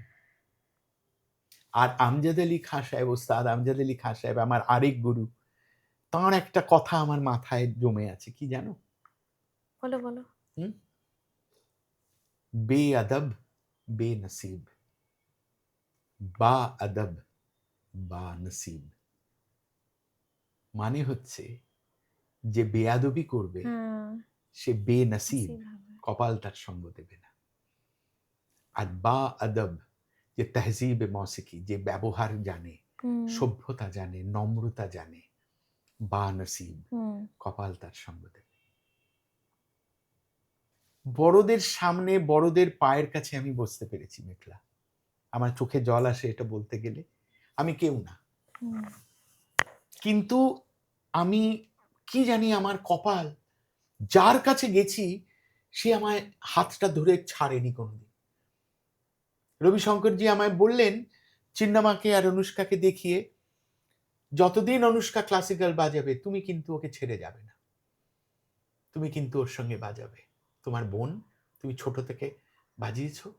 বলে আমি নিশ্চয়ই, আমি আপনাকে কথা দিচ্ছি, যতদিন অনুষ্কা ক্লাসিক্যাল বাজিয়েছে সারা পৃথিবীতে, তুমি ইউটিউবে দেখবে সমস্ত আমার বাজানো। বুঝেছ? যখন থেকে ও নিজের প্রজেক্ট করতে লেগেছে তখন থেকে আমি আমার কাজ করতে লেগেছি। আমজাদ আলী খাঁ সাহেব উস্তাদজি আজও তাই, যখন আমার সময় আছে উনি বলেন যে বেটা ইয়ে বাজাও, আমি বাজি। আরেকটা মেঘলা আমার কপাল, সিম্ফনি অর্কেস্ট্রার সঙ্গে আমি একমাত্র তবলিয়া জাকিরজির পরে, আর কুমার বোসের পরে, আর স্বপন চৌধুরীর পরে, যিনি আমি অনেক সিম্ফনির সঙ্গে বাজানোর সুযোগ পেয়েছি। London symphony, Berlin symphony, New York symphony, রবিশঙ্করজির কাজে, ওস্তাদজির কাজে, ডক্টর এল সুব্রমণিয়ামের কাজে। বুঝেছ? পুরো সিম্ফনি 70টা 100টা মিউজিশিয়ান, ওয়েস্টার্ন মিউজিশিয়ান, তার সঙ্গে সেও তুমি ইউটিউবে দেখতে পাবে।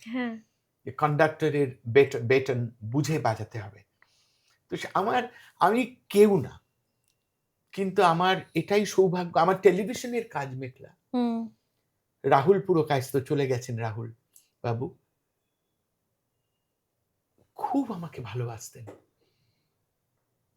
আমি টেলিভিশন কোম্পানির নামগুলো বলতে পারছি না, তাই বলছি না, বলা তো উচিত নয়, তাই বলছি না। রাহুল বাবু একদিন আমাকে বললেন যে শোনো, আমাকে তন্ময় বাবু বলতেন, অথচ আমার থেকে একটু বড়, কিন্তু বন্ধু।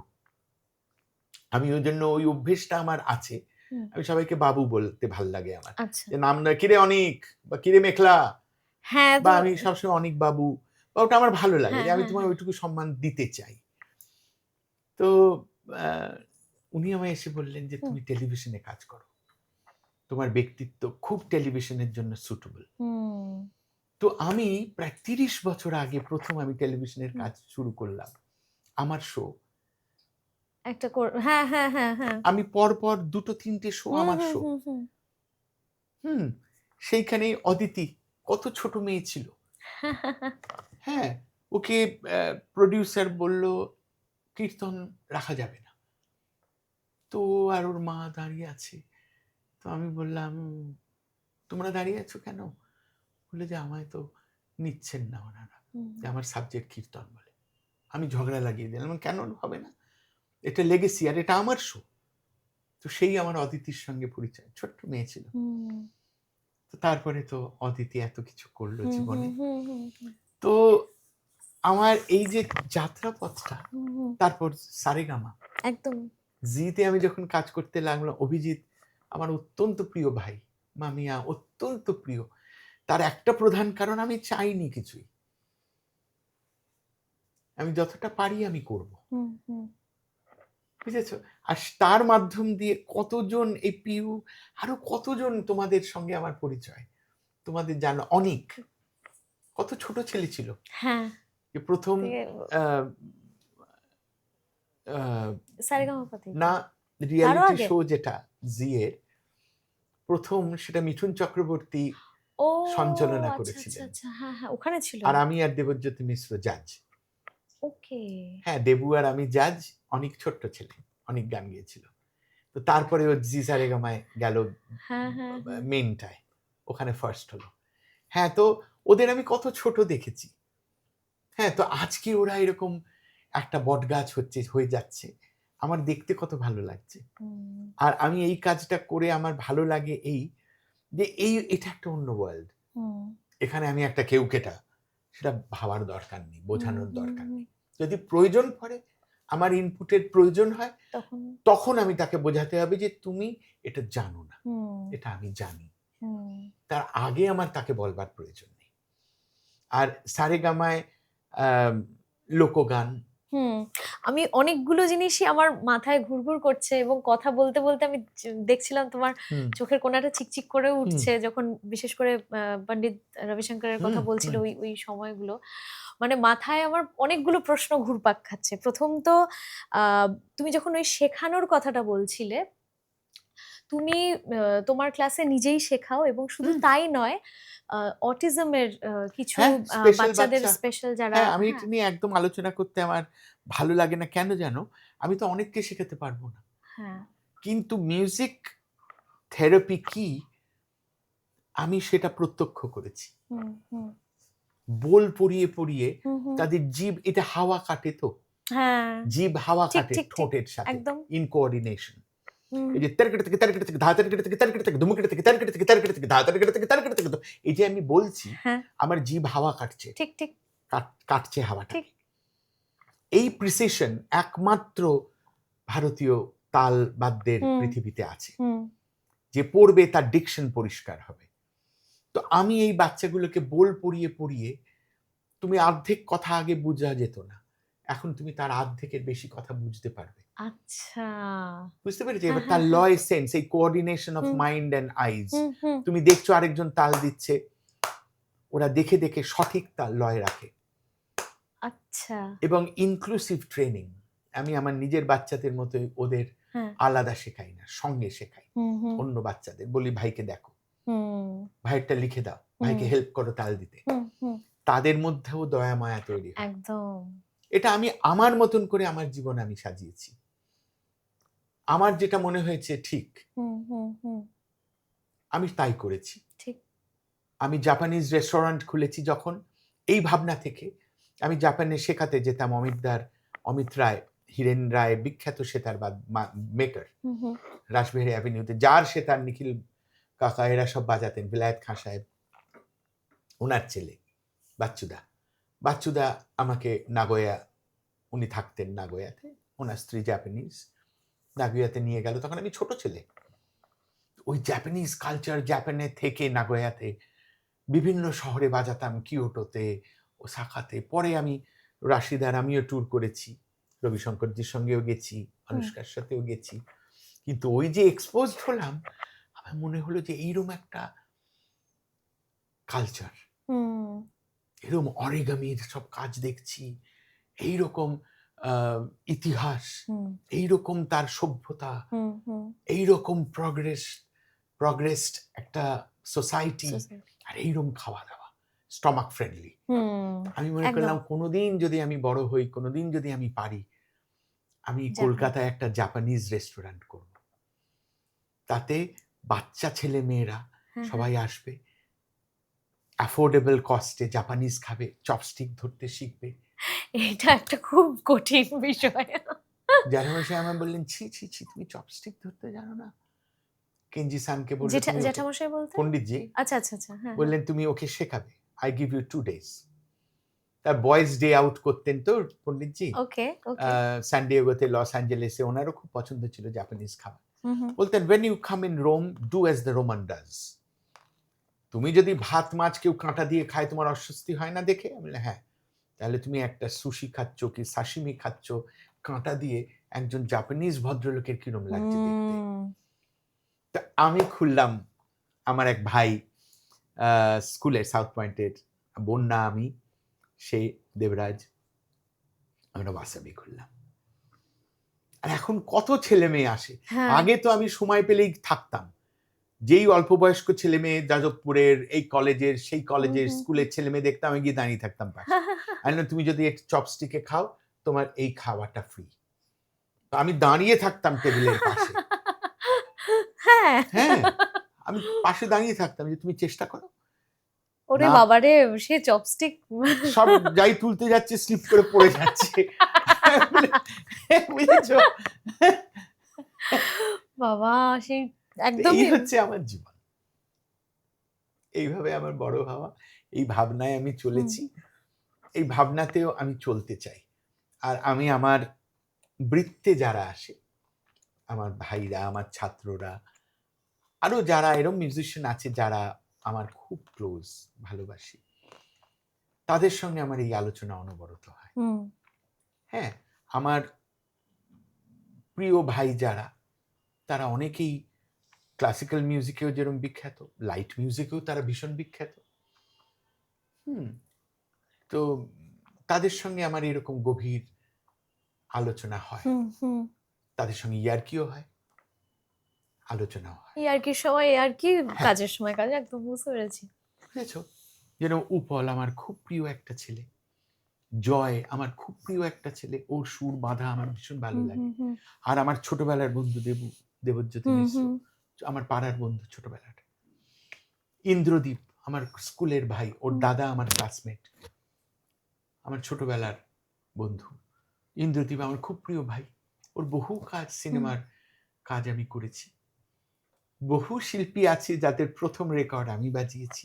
আমি যেতেই যাচ্ছিলাম ওই প্রশ্নে, ওই যে ফোক মিউজিকের একটা তোমার ভীষণ আকর্ষণ রয়েছে ফোকের প্রতি, এবং গোকুলচন্দ্র দাস যিনি বিখ্যাত ঢাক বাদক, তাকেও বোধহয় তুমি প্রথম মানে এই লাইট মিউজিকের এটা আমার সাথে। বলবার কিছু নেই, আমি বলতেও চাই না, কারণ আমার পাওনা কি জানো মেখলা, ও এই বছর পদ্মশ্রী পেয়েছে ঢাক বাজিয়ে।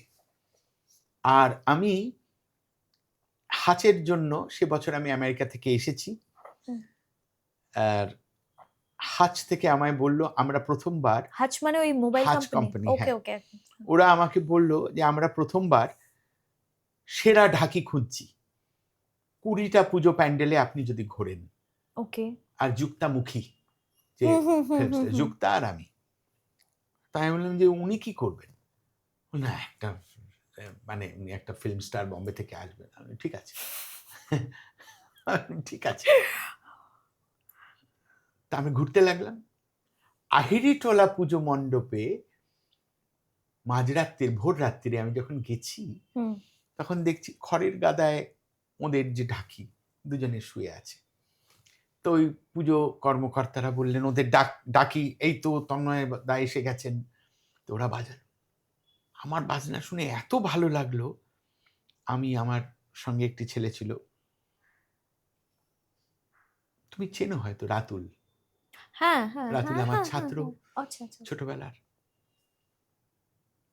রাতুলকে আমি বললাম, রাতুল ওর কানে কানে বলে আয় আমার নম্বরটা দিয়ে, আমি তখন আবার ফেরত চলে যাবো আমেরিকা, আমি শীতকালে ফিরবো, ও যদি মনে থাকে আর ইচ্ছে করে আমার বাড়ি আসুক। ও মা ডিসেম্বর মাসে গোকুল আমায় ফোন করে, গুরুজি আমি আসবো। আমি এসো।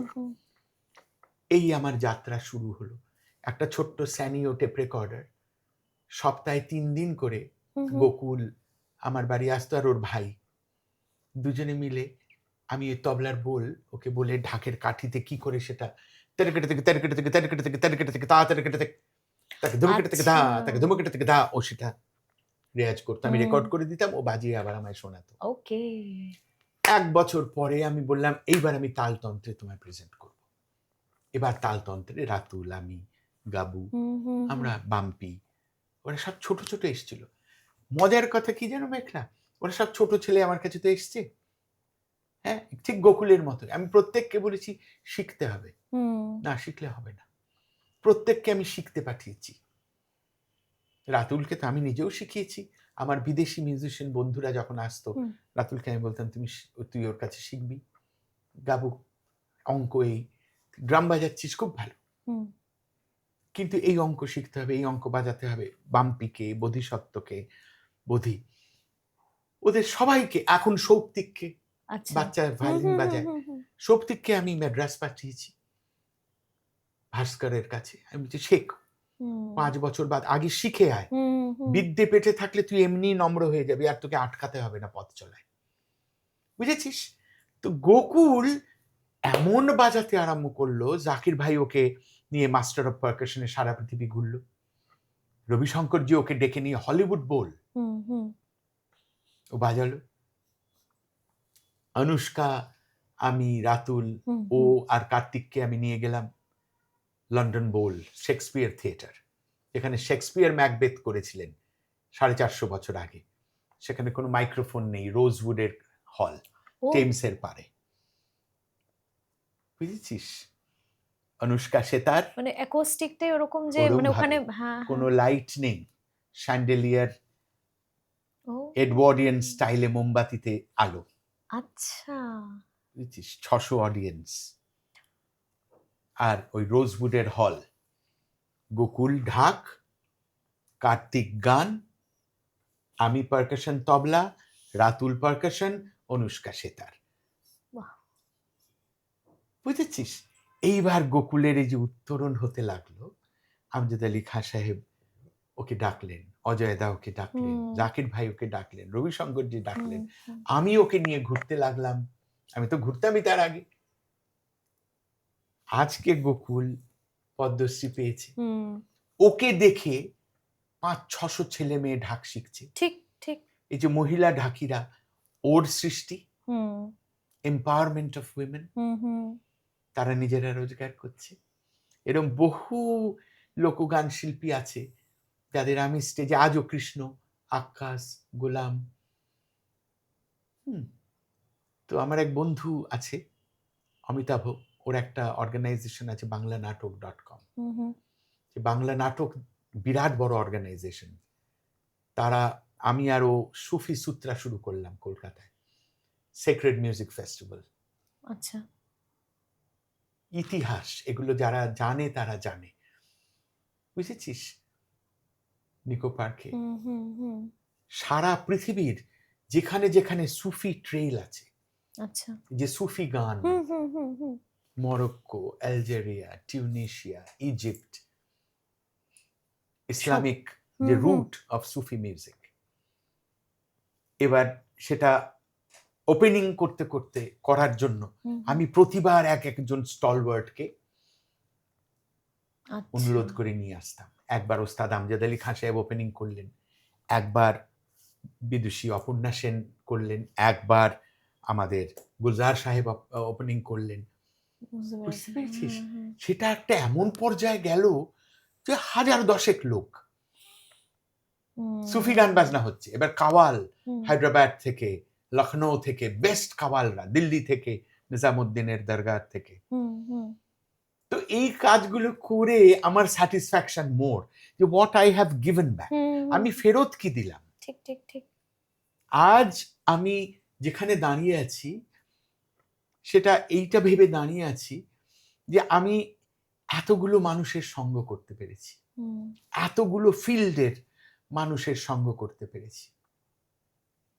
সে ফিল্মের ব্যাকগ্রাউন্ড, ঋতুদা, চিত্রাঙ্গদার ব্যাকগ্রাউন্ড হচ্ছে, ঋতুদা আমায় বললেন যে তুই তোর মতন কর, আমার সাউথ পয়েন্টের দাদা তো, আচ্ছা, তুই তোর মতন সাজা, দেবু মিউজিক করে।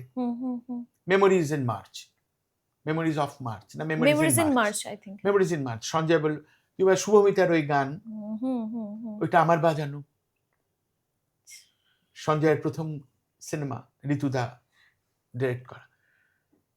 গৌতম দা, মনের মানুষ পর্যন্ত আমি বেজিয়েছি ব্যাকগ্রাউন্ড।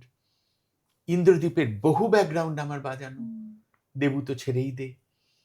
তো আমি কি পেয়েছি? আমি সমৃদ্ধ হয়েছি। আমার কালেকশন, আমি আর বিক্রম, এটা আমার ধৃষ্টতা। যারা দেখবেন কখনো মনে করবেন না আমার ধৃষ্টতা। কলকাতা শহরে কেউ কাহন চিনত না, কেউ জেম্বে চিনত না, কেউ দারবোকা চিনত না, কেউ হ্যান্ড সনিক চিনত না। জাপানে আমি আর বিক্রম 1999 প্রথম হ্যান্ড সনিক, তখন $2000 দাম ছিল। আমি বললাম তুই অর্ধেক আমি অর্ধেক, পয়সা দিয়ে কিনবো। লাস্টে আমি ওকে ঝুলিয়ে দিলাম, হেভি আমার সাথে ঝগড়া হলো। আমি বললাম আমি আর কিনবো না, নিজে কেন। ও প্রথম হ্যান্ডসনিক নিয়ে এলো এদেশে, কেউ চিনত না। কাহন আমরা এনেছি। এয়ারপোর্টে জিজ্ঞেস করেছিল আপনি টুল নিয়ে আপনারা ঘুরছেন কেন? জেম্বে আফ্রিকা থেকে আমরা এনেছি, দারবুকা আমরা এনেছি। আমার কাছে 300 রকম পারকাশন আছে, আরে বাপরে। আমার নিজের কালেকশন সারা পৃথিবী থেকে।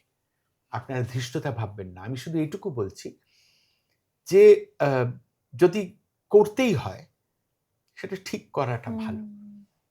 এবং আমি তবলা বাজাই বলে আমি দারবুকা বাজাতে পারবো তা নয়। আমার এক জার্মান বন্ধু, সে ব্রাজিলে থাকে, আন্দ্রেয়াস ওয়াইজার, সে আমার তালতন্ত্র এক্সপিরিয়েন্সের প্রডিউসারও বটে। আর দুদু টুচি, তিনি ব্রাজিলিয়ান, বার্লিনে তার স্কুল। আমি বার্লিনে বহু বছর শেখাতে যেতাম, আমার দিদি মাধুরীদির কাছে থাকতাম। আন্দ্রেয়াসের কাছে আমি জেম্বে শিখতে লাগলাম, যে কি করে প্যাট করতে হবে, কি স্ল্যাপ করতে হবে, কিরকম কি চেঞ্জ, কি অ্যাঙ্গেল। বেশি বাজানো উচিত হয়নি, উচিত ছিল না আমার রিস্টের জন্য, আঙুলের জন্য। Tabla is a much more delicate instrument. Tabla is a much more delicate instrument. Djembe টেম্বে তো ফোর্সে বাজাতে হয়, আর আমাদের তো আঙুলের রিস্ট। সেজন্য আমি না বাজানোর চেষ্টা করি ম্যাক্সিমাম, কিন্তু শিখতে হবে, না শিখে বাজালে হবে না। না শিখে যেরকম গান বাজনা করার যে রেওয়াজ এখন চলছে, সেই রেওয়াজ ঠিক নয়, এবং সেটা বেশি দূর দৌড়বে না।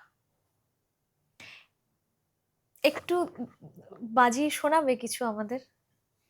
আমি একটা বাজানোর থেকেও আগে আমি একটা কবিতা পড়ে শোনাই, কি সুন্দর। এটা তো গান, তুমি গান বাজনার মানুষ, আমিও গান বাজনা করি। আপনারা যারা দেখছেন আশা করব তারা প্রত্যেকেই গান বাজনা করেন। এটা রবিশঙ্করজির একটা কবিতা, কি সুন্দর কথা দেখুন। ওম গম গম গম শ্রী গণেশ, গম মানে গণেশজির আরেকটা নাম, তো তিন তিন না থেকে দিন দিন না। ওম গম গম গম শ্রী গণেশ, ওম ব্রহ্মা বিষ্ণু মহেশ, নমো নমো মাতা सरस्वती। धगन धतित धगन धतित गिनतित, राग ताल सुर लय नमो नमो। सुर नर मुनि गुणी जन नमो नमो। बाजत मृदंग वीण मृचंग, निरत करत ब्रह्म तिरुकत रंग। ता थुंग तक थुंग ताथुंगा दिग दिग थुंगा ता थुंगा तक थुंगा ताथुंगा दिग दिग थुंगा ताथुंगा ताथुंगा ताथुंगा धान ताथुंगा ताथुंगा तातुंग धान ताथुंगा ताथुंगा ताथुंगा धा। এটা গণেশজি, সব দেবদেবী, মা সরস্বতী, যেহেতু এটা মেঘলার অনুষ্ঠান, সব দেবদেবীকে আমি স্মরণ করলাম। এটা লেখা, এই যে সামনেই আছেন তিনি, এবং এটা লেখা পণ্ডিত রবিশঙ্করজির। এই হচ্ছে, এবার আমার কথাটি ফুরলো, তোর কথা শুরু। না না না, ফুরোয়নি। আমি দুটো তিনটে কথা তো আছেই, তার সাথে আমি ভাবছিলাম যে তুমি যখন বলছিলে যদি একটু কিছু বাজিয়ে শোনাতে। একটুখানি আমি একটা গ্রুপ শোনাই। হ্যাঁ, বাজানোর আগে একটা কথা আমার হঠাৎ মনে পড়ে গেল। সোনার জলসাঘরে আমাদের শিলাজিদ্দা যেদিন এসেছিল, শিলাজিদ্দা বলেছিল যে একটা কোনো শোতে বোধহয় গেছিল, তখন ওরকম তোমার ঘরের সামনে গিয়ে শুনছে যে তুমি রিয়াজ করছো। বালুরঘাটে। ও আচ্ছা, বালুরঘাটে স্কুলের 100 বছর। হ্যাঁ হ্যাঁ হ্যাঁ। তো আমার তালতন্ত্র ছিল আর ওর গান ছিল, পরের দিন ওর গান, আর আগের দিন আমার তালতন্ত্র। আমি বালুরঘাটের মেয়ে, বাই দ্য ওয়ে। ও, একটা মাঠ কি সুন্দর, বালুরঘাট হাই সেই স্কুলের স্কুলের মাঠ, আর কি সজ্জন ভালো মানুষ সব। তো ওইখানে বাজিয়েছি, রাত্রির হয়ে গেছে, কিন্তু আমার তো অভ্যেস, আমি তো রাত্রিরে এসেছি, ওদের সঙ্গে গল্প গল্প করেছি। শিলু তো আমার কলেজেরও বন্ধু ছোটবেলার, সব গল্প টল্প করে ঘুমিয়েছি। ঘুমিয়ে আমি তো উঠে পড়েছি 6টায়, আমার তো অভ্যেস। উঠে তো আমি তোয়ালে দিয়ে ঢাকা দিয়ে রেয়াজ করছি।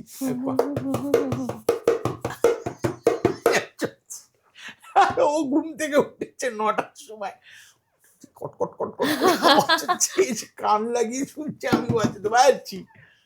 তো যাই হোক, তা আমি ওরা ওঠার আগে রেয়াজটা করে নিচ্ছি, কারণ সেদিন আসবো, আর সারাদিন ট্রাভেল করবো, আর তো রেয়াজ হবে না। এই জন্য ভোরবেলা উঠে রেয়াজ করেছি। এরকম অনেক মজার মজার গল্প আছে। এই যে এই ডিসিপ্লিনটা, মানে তুমি তোমার যে কথাগুলো বলছিলে, আমার এক তো লোভ হচ্ছিল শুনে যে ইস, ওই যে সবার মধ্যে একটা ইয়ে গড়ে, মানে বেড়ে ওঠা। এবং শুধু তাই না, ধরো তুমি দেশ বিদেশে বাজাচ্ছ, হ্যাঁ, সেই সাথে শেখা এবং সেই সাথে রিয়াজ, এইটা মানে তুমি প্লিজ বলো, প্লিজ বলো। রেয়াজটা করবি, রেয়াজটা যার যেরকম ইচ্ছে সেরকম করুক, যে যেরকম পারে। তবে আমি মজার গল্প বলছি, একটা অনুষ্ঠান হয়েছিল 1000 মাইলস আচ্ছা না 100 মাইলস, আমার মনে নেই। তো চন্দ্রবিন্দু আর মহাগুরু আমি, আচ্ছা চন্দ্রবিন্দু মেন্টর, হুম, হুম, মহাগুরু আমি, হ্যাঁ সারা বাংলা ঘুরে ঘুরে। হুম। তো একবার মালদায় গেছি, ওরকম ঘুরছি তো, প্রত্যেক শহরে গিয়ে গিয়ে তাঁবু খাটাচ্ছি, সেখানে ছাত্র ছেলে মেয়েরা আসছে, আচ্ছা ব্যান্ড তৈরি হচ্ছে, চন্দ্রবিন্দু ব্যান্ড তৈরি করছে, আর তারপর আমি মহাগুরু, আমি তাদের বলছি এটা গিটার এরম বাজাও, ড্রামস এরম বাজাও, এইসব আচ্ছা করছি। আচ্ছা তো উপল, অনিন্দ, সবাই চন্দ্রবিন্দু, রাজনারায়ণ ড্রাম বাজায় ওদের সাথে না লম্বা। হুম, হুম, তো আমি একদিন রাজনারায়ণ খুব ভালোবাসি, হুম। আমি বসে বসে গল্প করছি, আমি বললাম, শোন রাজনারায়ণ, এটা তোর ভগবান। হ্যাঁ দাদা। আচ্ছা, কারণ তুই যা, এটা তোর থেকে সরিয়ে নিলে তুই জিরো, ঠিক ফলে একে এরম করে আগলে রাখবি, আমৃত্যু। তার প্রধান লক্ষণ হচ্ছে হুম, রোজ সকালে ওকে ছুঁয়ে রাখবি একবার, মানে রেয়াজ করবি। হুম, বলেছি, হয়ে গেছে। একদিন শুটিং শেষ হয়েছে রাত্রিরে, হ্যাঁ আমি তো ভোরবেলা উঠে রেয়াজ করছি, উপল এসে ডম ডম ডম ডম ডম ডম করে আমার দরজা ধাক্কাচ্ছে, তুমি দরজা খোলো তো। আমি বলছি, দাঁড়া, আমি তো, তুই কি হয়েছে এত সকালে দরজা খোলো তুমি এক্ষুনি। হ্যাঁ আমি দরজা খুলেছি, আমি বলি, তুমি না, আমাকে বলছে, তুমি না ছেলে পিলেদের মাথা খাওয়া বন্ধ করে দাও। বলছি, কেন, আমি কি করেছি? হ্যাঁ।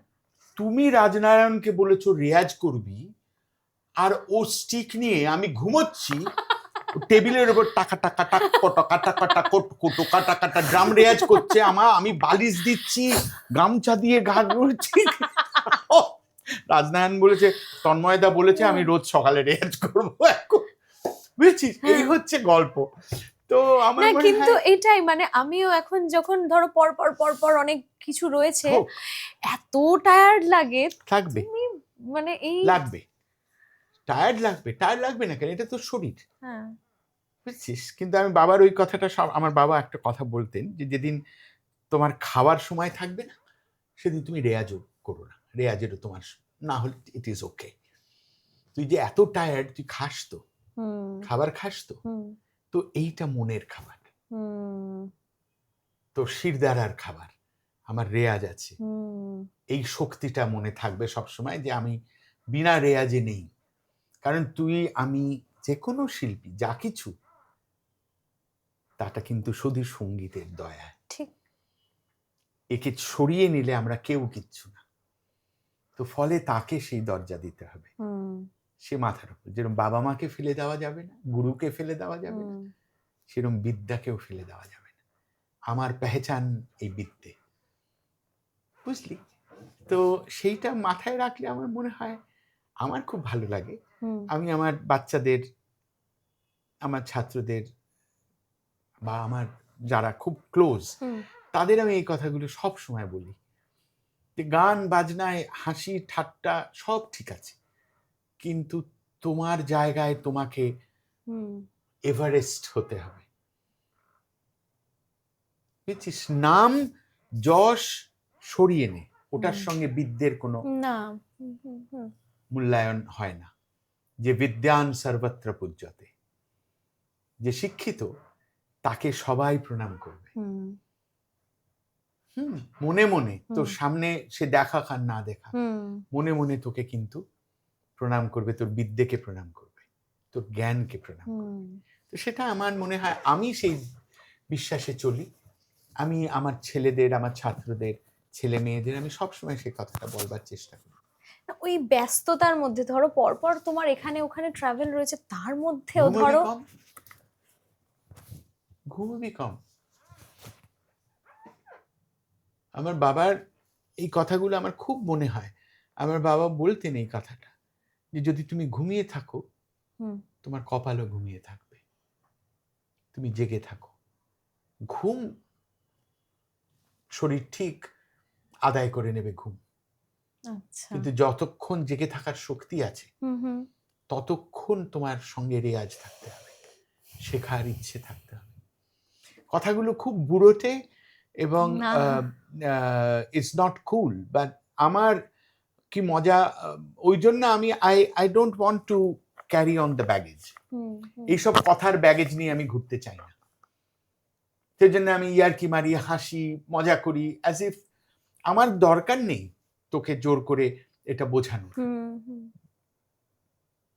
বুঝেছিস? কিন্তু এই যে তুমি বললে বটে যে বাবার কথা মনে রেখেছি, কিন্তু এই যে প্রত্যেক দিনে যখন আমরা প্রচন্ড ব্যস্ত হয়ে পড়ি, তখন ওই যে নিজের মধ্যে থেকে ওইটা বের করা যে না আমাকে করতেই হবে। করতেই তো হবে, তোকে খেতেই হয় না? হুম, তোকে খেতেই তো হয়। ঠিক। সারাদিন না খেয়ে দুদিন থাকতে পারবি? বিরাট কাজ করছি, খাবার সময় নেই, এটা কি হয়? হয়নি তো। তাহলে আধ ঘন্টা রেয়াজ কি করে না হয়? আধ ঘন্টা কি করে তুই তানপুরা না চালিয়ে থাকবি? কেন? ওটা তো তোর মনের, তুই যে দাঁড়িয়ে আছিস তার উপরে, তার আশীর্বাদ ধন্য হয়ে তুই দাঁড়িয়ে আছিস। মেখলার থেকে আমি গান সরিয়ে নিচ্ছি, মেখলা কি? জিরো, তাই না? তবে আমি সব থেকে পিছনে আমার গান, সামনে সবকিছু। তার 1 পয়সা দাম আছে বলে আমি মনে করি না। এটা পাশাপাশি থাকতে হবে। সেই জন্য এগুলো বুড়োটে শোনায় বলে আমি কখনো এগুলো নিয়ে আলোচনা করি না, কাউকে বলি না। আমার নিজের ছাত্রদের বা আমার নিজের ভাই বোন যাদের আমি খুব ভালোবাসি, তাদের ছাড়া আমি কারোর সঙ্গে এগুলো আলোচনা করি না। কিন্তু আমার মনে হয় এটা নিয়ে আলোচনা হওয়াও দরকার, তার কারণ চারিদিকে যখন যেরকম দেখছি, মানে এইখান থেকে একটু তো মানে আবার ওই পরিবেশটা ফিরে আসার দরকার আছে। না না, আমি সেই পরিবেশটা কখনো ফিরবে না। কেন? তার কারণ সেই মানুষগুলো বদলে গেছে, সেই মানুষগুলো আর নেই যারা বলবে না এটা তোমার হচ্ছে না। একটা পপুলিস্ট ট্রেন্ড চলছে, সবাই ভালো সবাই ভালো, সবাই তো ভালো না। আমরা যখন বড় হচ্ছিলাম এরকম মানুষ ছিলেন যে শোনো তোমার গানটা হচ্ছে না, শোনো তোমার বাজনাটা হচ্ছে না, শোনো তুমি এটা বাজাতে পারছো না, শোনো তোমার এখানে গানটা হচ্ছে না, সুর লাগছে না, শোনো তুমি মিউজিক রিড করতে জানো না, শোনো তুমি অডিশন দিয়েছো অল ইন্ডিয়া রেডিও, তুমি শিল্পী কিসের? আগেকার কালে আমাদের বড় হওয়া পর্যন্ত তোমার প্রথম পরিচয় কি? বেতার শিল্পী। আমি বেতার জগৎ ছোটবেলায় দেখে বড় হয়েছি। সব বড় বড় শিল্পীর পাশে লেখা আছে সন্ধ্যা মুখোপাধ্যায় বেতার শিল্পী। সন্ধ্যা মুখার্জি অলরেডি ইতিহাস তখন। তাও এটা একটা ডেজিগনেশনের মতো। ডেজিগনেশন, অল ইন্ডিয়া রেডিও তোমায় অ্যাপ্রুভ করেছে, তুমি আর্টিস্ট। তো একটা মাপকাঠি, তোমার রেকর্ড আছে লং প্লেইং, হিজ মাস্টার্স ভয়েসের HMV রেকর্ড আছে, ওইটা মাপকাঠি যে তুমি আর্টিস্ট হলে। এখন আমার বাড়ির ছাদে সিডি প্রিন্ট করে আমি দিয়ে দিচ্ছি, তো কিসের আর্টিস্ট? ঠিক। সবাই একটা FM চ্যানেল, কিসের আর্টিস্ট? বাড়িতে বাড়িতে নিজের চ্যানেল আছে। তুমি কি অডিশন দিয়েছো? দাওনি, তাহলে তুমি আর্টিস্ট হওয়ার যোগ্য নয়, আগে অডিশন দাও। তো এগুলো মাপকাঠি ছিল। ঠিক ঠিক। তো আজকে তো সময় সেগুলো সব ভেসে গেছে, এখন সবাই সবকিছু ক্লেম করতে পারে। আমি তো এই, তুমি তাই নয়। আমার পলিসি জীবন চালানোর এই যে আই ওয়ান্ট টু বি কুল।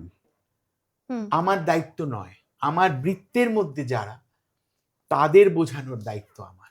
আমি পৃথিবীকে বদলাতে পারবো না, সুতরাং আমি পৃথিবীকে বদলাতে গিয়ে নিজের এই কথাগুলো শেয়ার করে মানুষের অপছন্দের বস্তু হতে চাই না। কারণ অনেকে বলে বড় বড় কথা বলছে, হ্যাঁ বড় বড় কথা বলছি বলেই আমি বলতে চাই না। এগুলো সত্যিই বড় কথা, এগুলো সবার মগজে ঢোকার কথা না। আমি খুব দায়িত্ব নিয়ে বলছি। তাহজিব-এ মৌসিকি, এই যে কথাটা, তুই আর্টিস্ট পড়ে, তাহজিব-এ মৌসিকি, তাহজিব মানে কি? এটিকেট। তোমায় দেখে বুঝতে পারবো আমি, তুমি তোমার ওঠা বসায় বুঝতে পারবো তোমার আর্টিস্ট্রি কতটা। আগেকার কালে তাই ছিল।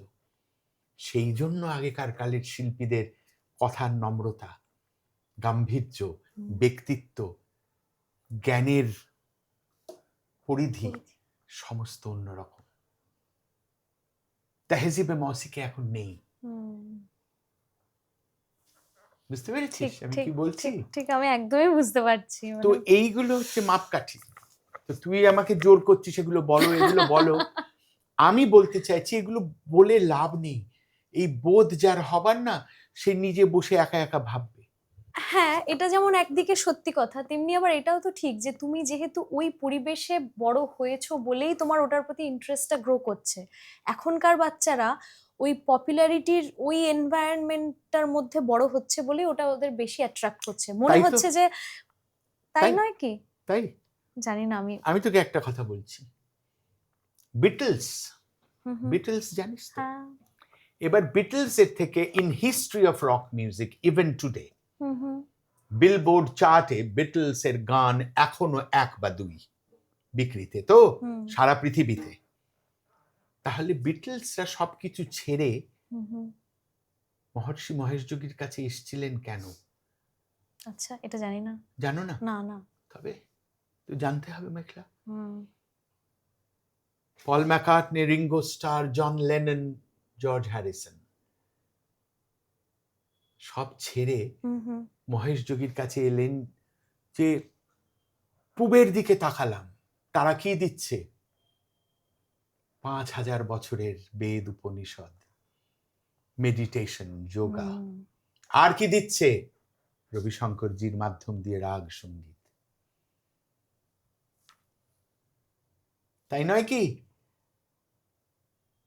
ইন্টারভিউতে লিখেছে ওনারা, হুম। আরো অনেকে, যে 21-22 বছর বয়সে আমাদের সব আছে।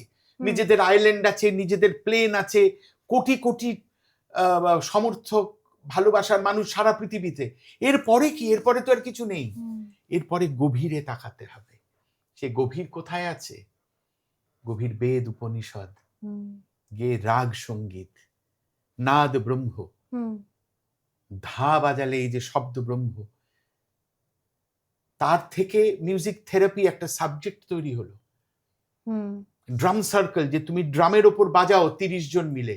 জাপানে, ইউরোপে, অফিসে ড্রাম সার্কেল হয়। কি 40টা জিম্বে, এটা বাজাও 40 জন মিলে। কি অফিসে স্ট্রেস নিতে পারছি না, মিউজিক রুমে ঢুকে বাজাও তোমার সমস্ত ফ্রাস্ট্রেশন, সিগারেট না খেয়ে ড্রাম বাজাও। Right. ঘাম বেরিয়ে গেল, স্ট্রেস বেরিয়ে গেল, Right. আবার ফ্রেশ মাইন্ডে অফিস করো। আমরা ভুলে যাচ্ছি আমরা কি দিয়েছি পৃথিবীকে। সেইটা যারা না বুঝে, ধিক শত ধিক। বলেছে সোনার ঘড়ি টিক টিক টিক। এটা বুড়োটে কথা, সেই জন্য আমি বলতেও চাই না। যার খোঁজার ইচ্ছে সে খুঁজবে। তুমি কি দেখাবে আমাকে? তুমি কি দেখেছো নিজে? তুমি কিচ্ছু দেখোনি ভাই।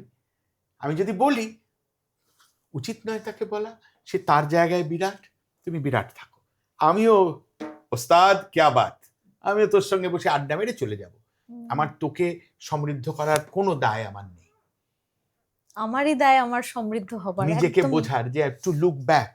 না, এই কথাটা ভীষণ রকম আছে, গুরু মিলে লাখ শিষ্য মিলে না কই। এই যে আমি একদিন বলছিলাম, গুরু মিলে হাজার তো চেলা না মিলে এক। তুমি যতদিন ছাত্র হয়ে আছো ততদিন তোমার উত্তরণ হচ্ছে। তুই কি এমন কিছু কি দেখাবি আমাকে? কি দেখাতে পারিস? পারিস না দেখাতে। 15 দিন কনসার্ট ফর জর্জের রেকর্ডিং এর রিহার্সাল হচ্ছে লন্ডনে। কার স্টুডিওতে? এরিক ক্ল্যাপটনের স্টুডিওতে। উনি এরম ভাবে বসে আছেন 15 দিন, সকাল 9টা থেকে সন্ধ্যে 6:30 অবধি 15 দিন ধরে একটা রিহার্সাল হচ্ছে, যেটা গ্র্যামি পেয়েছিল কনসার্ট ফর জর্জ হ্যারিসনের প্রথম মৃত্যুবার্ষিকীতে। ওনার স্ত্রী অলিভিয়া হ্যারিসন আর পণ্ডিত রবিশঙ্করজি প্রেজেন্ট করেছিলেন রয়্যাল অ্যালবার্ট হলে। সেটা ডিভিডি আছে, ইউটিউবে আছে, সেটা গ্র্যামিও পেয়েছে। কেন বসে আছেন? ওখানে একটা অর্কেস্ট্রায় 1.5 মিনিট উনি সোলো বাজিয়েছেন, এরিক ক্ল্যাপটন। 1.5 মিনিটের জন্য 15 দিন বসে আছেন সারাদিন, যে উনি অ্যাবজর্ভ করছেন ইন্ডিয়ান মিউজিক। সেটা আমি বাজাচ্ছি, তুই ইউটিউব দেখলেই, কনসার্ট ফর জর্জ দেখলেই দেখবি। অনুষ্কা বাজাচ্ছে, আমি বাজাচ্ছি, বিশ্বমোহন ভাট বাজাচ্ছেন, হ্যাঁ, রাজেন্দ্র প্রসন্ন, অনেকে আছে অ্যাবজর্ভ করছেন ইন্ডিয়ান মিউজিক। তুমি জানো না, তুমি করছো, ইট ইজ ইউর প্রবলেম, আমার প্রবলেম না। আজকাল সবাইকে সময়ও পাওয়া যায় না যে রিহার্সাল করব। আমরা যে গান বাজনা করি, সবাইকে কুড়িয়ে গান কাছিয়ে বাজনার জন্য তো গান বাজনা হচ্ছে না, একদমই তাই। ওই জন্য গান বাজনা হচ্ছে না। ঠিক। শক্তি জাকির ভাই করেছিলেন যে বিশ্ববিখ্যাত হলো, ইতিহাস হলো, সেই শক্তির জন্য 6 মাস একটা বাড়িতে ওরা 4 জন ছিলেন, একে অপরকে জানবো। 6 মাস? হ্যাঁ, লস অ্যাঞ্জেলেসে। তবে শক্তি হয়েছে। তুমি ইতিহাস Right. জানো না, কি করে হতে হয় জানো না, তুমি লাফাচ্ছ।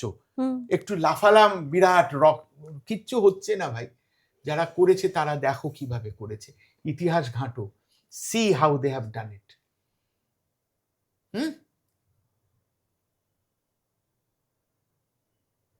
তো তবে তো তুই বুঝবি কি। ঠিক। ইয়ে লেক্সিংটন হোটেলে আমরা থাকতাম নিউ ইয়র্কে, আমরা যখন নিউ ইয়র্কে আসতাম পণ্ডিতজির সঙ্গে, রোজ বেরোচ্ছি, একটা মেয়েকে রোজ দেখছি রিসেপশনে বসে আছে। তো পণ্ডিতজির যে সেক্রেটারি আর্ল ব্ল্যাকবার্ন, ওনাকে আমি আর বিক্রম জিজ্ঞেস করলাম, বিক্রম চিনতো, আমি চিনতাম না। আমি জিজ্ঞেস করলাম, ওই মেয়েটা রোজ বসে থাকে, হুইসি ওকে? বললো তুমি চেনো না, ও তো নোরা জোন্স, রবিজির মেয়ে। তার 3 বছর বাদে নোরা ইতিহাস করে দিল, 12টা Grammy. Come along with me, Norah Jones. সে নিজে গান লিখছে, নিজে কষ্ট করছে,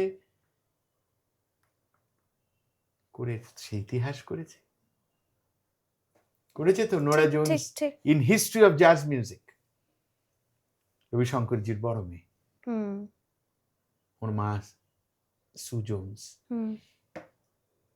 this is what history is.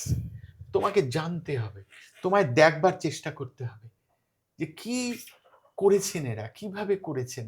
আমরা এইটুকুর মধ্যে খুশি আছি, তা তো নয়।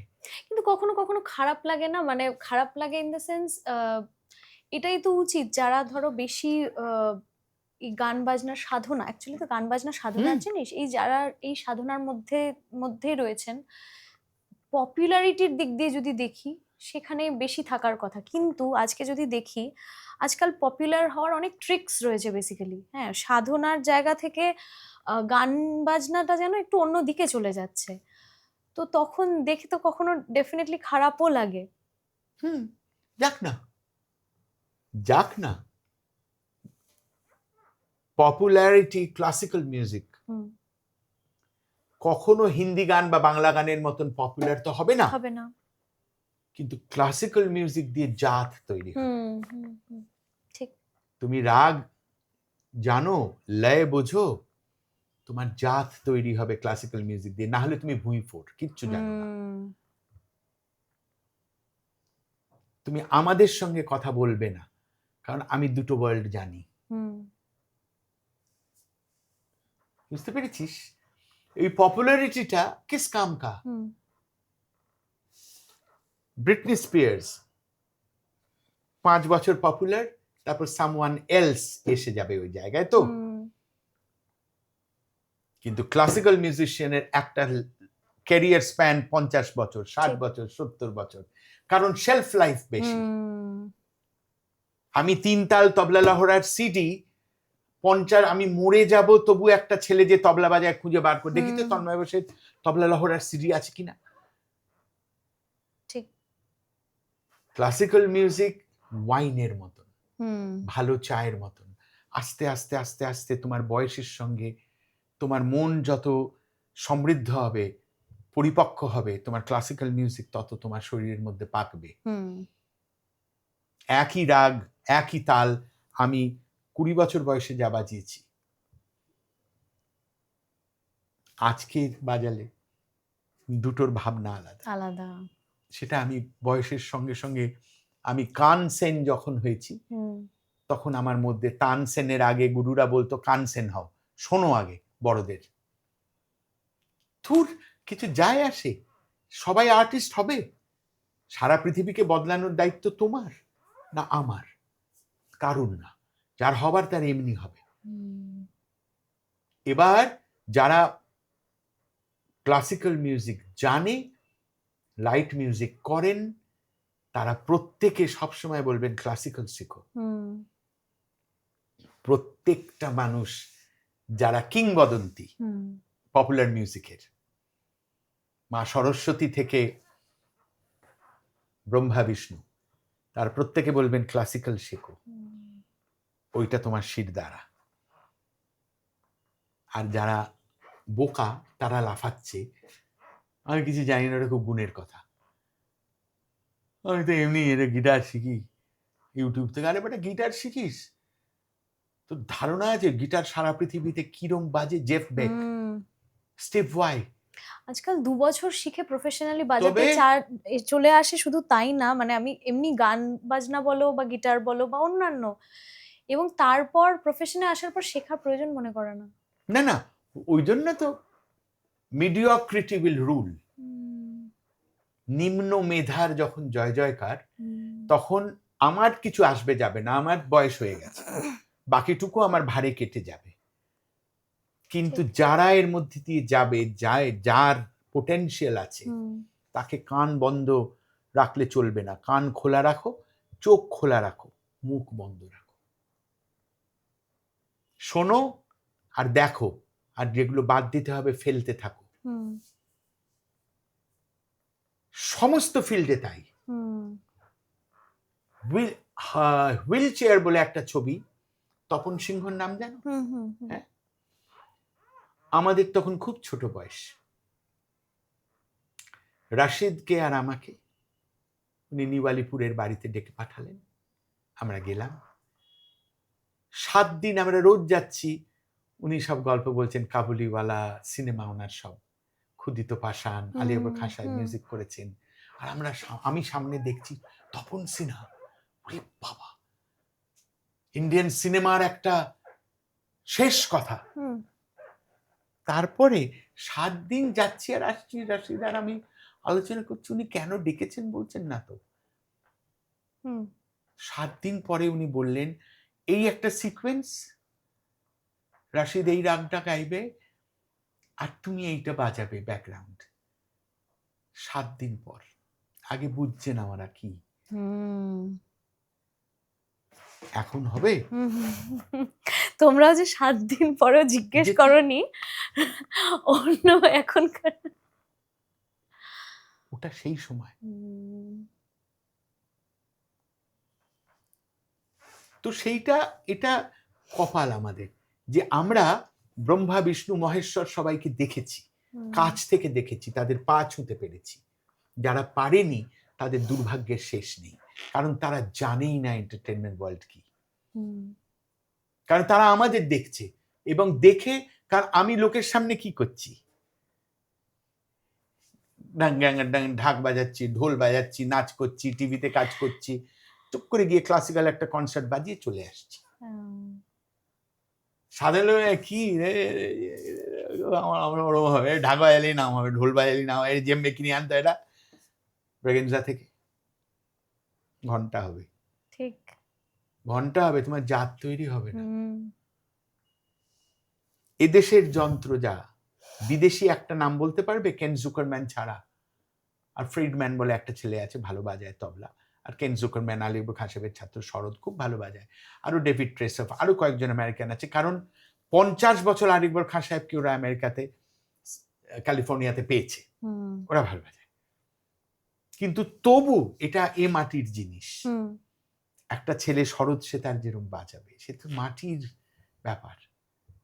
একটা ড্রামার ত্রিলোক গুরতু ছাড়া ওয়েস্টার্ন ড্রাম সার্কিটে ত্রিলোকজি ছাড়া আর কেউ অ্যাকসেপ্টেড না। রঞ্জিত বারোট কিছুটা, কারণ ওরা নিজের তবলা শিখেছে, তবলার জিনিস ড্রামে বাজাতো। ত্রিলোক গুরতু ফিউশনের গুরু, কজন জানে? নাম জিজ্ঞেস করো তো, শোভা গুরতুজির ছেলে, জাকির ভাইয়ের বুজুম ফ্রেন্ড। তুমি ইউটিউব ঘাটো, ত্রিলোক গুরতুজি একটা মুভমেন্ট এনে দিয়েছিলেন ভারতবর্ষে এই ফিউশন মিউজিকে। কেউ কি জানে? কেউ জানতে চায় কে ত্রিলোক গুরতু? সে গুরু। This is what it is. তোমার দায় নয়, আমারও দায় নয়। যার খোঁজার সে ঠিক খুঁজবে, রিসার্চ করবে। আমি দেখি গান খুব পয়সা পেয়ে গেলাম, দুটো মেখলা দিশা একটু বায়ালাম, পেয়ে গেলাম তো পয়সা, জীবন চলছে। আরে ফুরিয়েও যাবে জীবন, তোর জীবন ফুরিয়েও যাবে। পেটে বিদ্যে না থাকলে টেকা যাবে না। তোমায় মাথা নিচু করে চলতে হবে, মাথা উঁচু করে চলতে হলে পেটে বিদ্যে চাই। এটা কোনো দম্ভের কথা না। ঠিক ঠিক ঠিক। যে আমিও তোমায় দুটো কথা বলতে পারবো যে এই গানটা এরম গাও, এই বাজনাটা এরম বাজাও, আমি বলতে পারবো, কারণ আমি জানি, আমি শিখেছি, আমি সঙ্গ করেছি বড়দের। বুঝতে পেরেছিস আমি কি বলছি?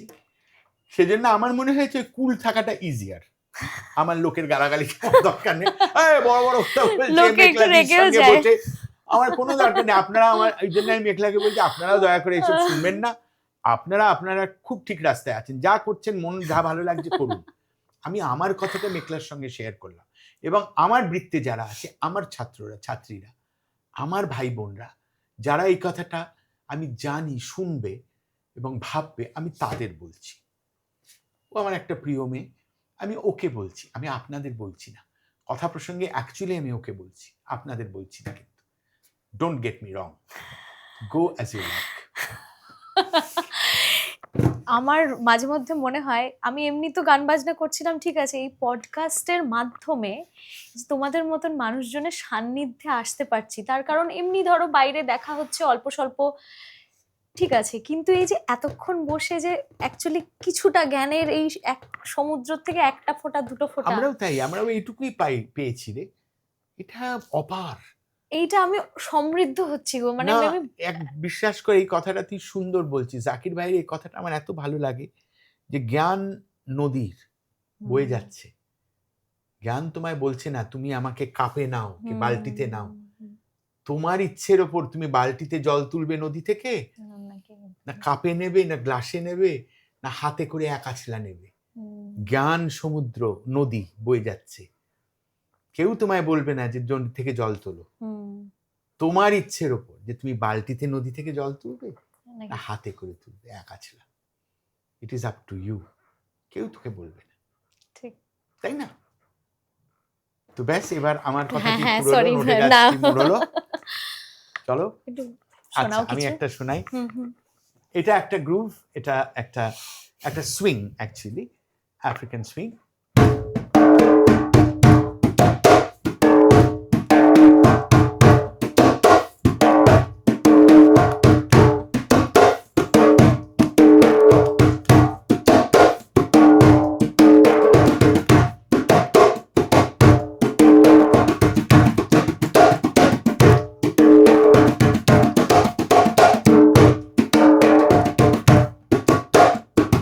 এই হচ্ছে একটা আফ্রিকান সুইং।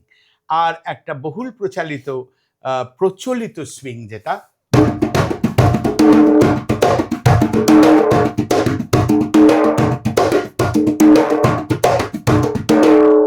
দুটো হাত সমান ইউজ হবে।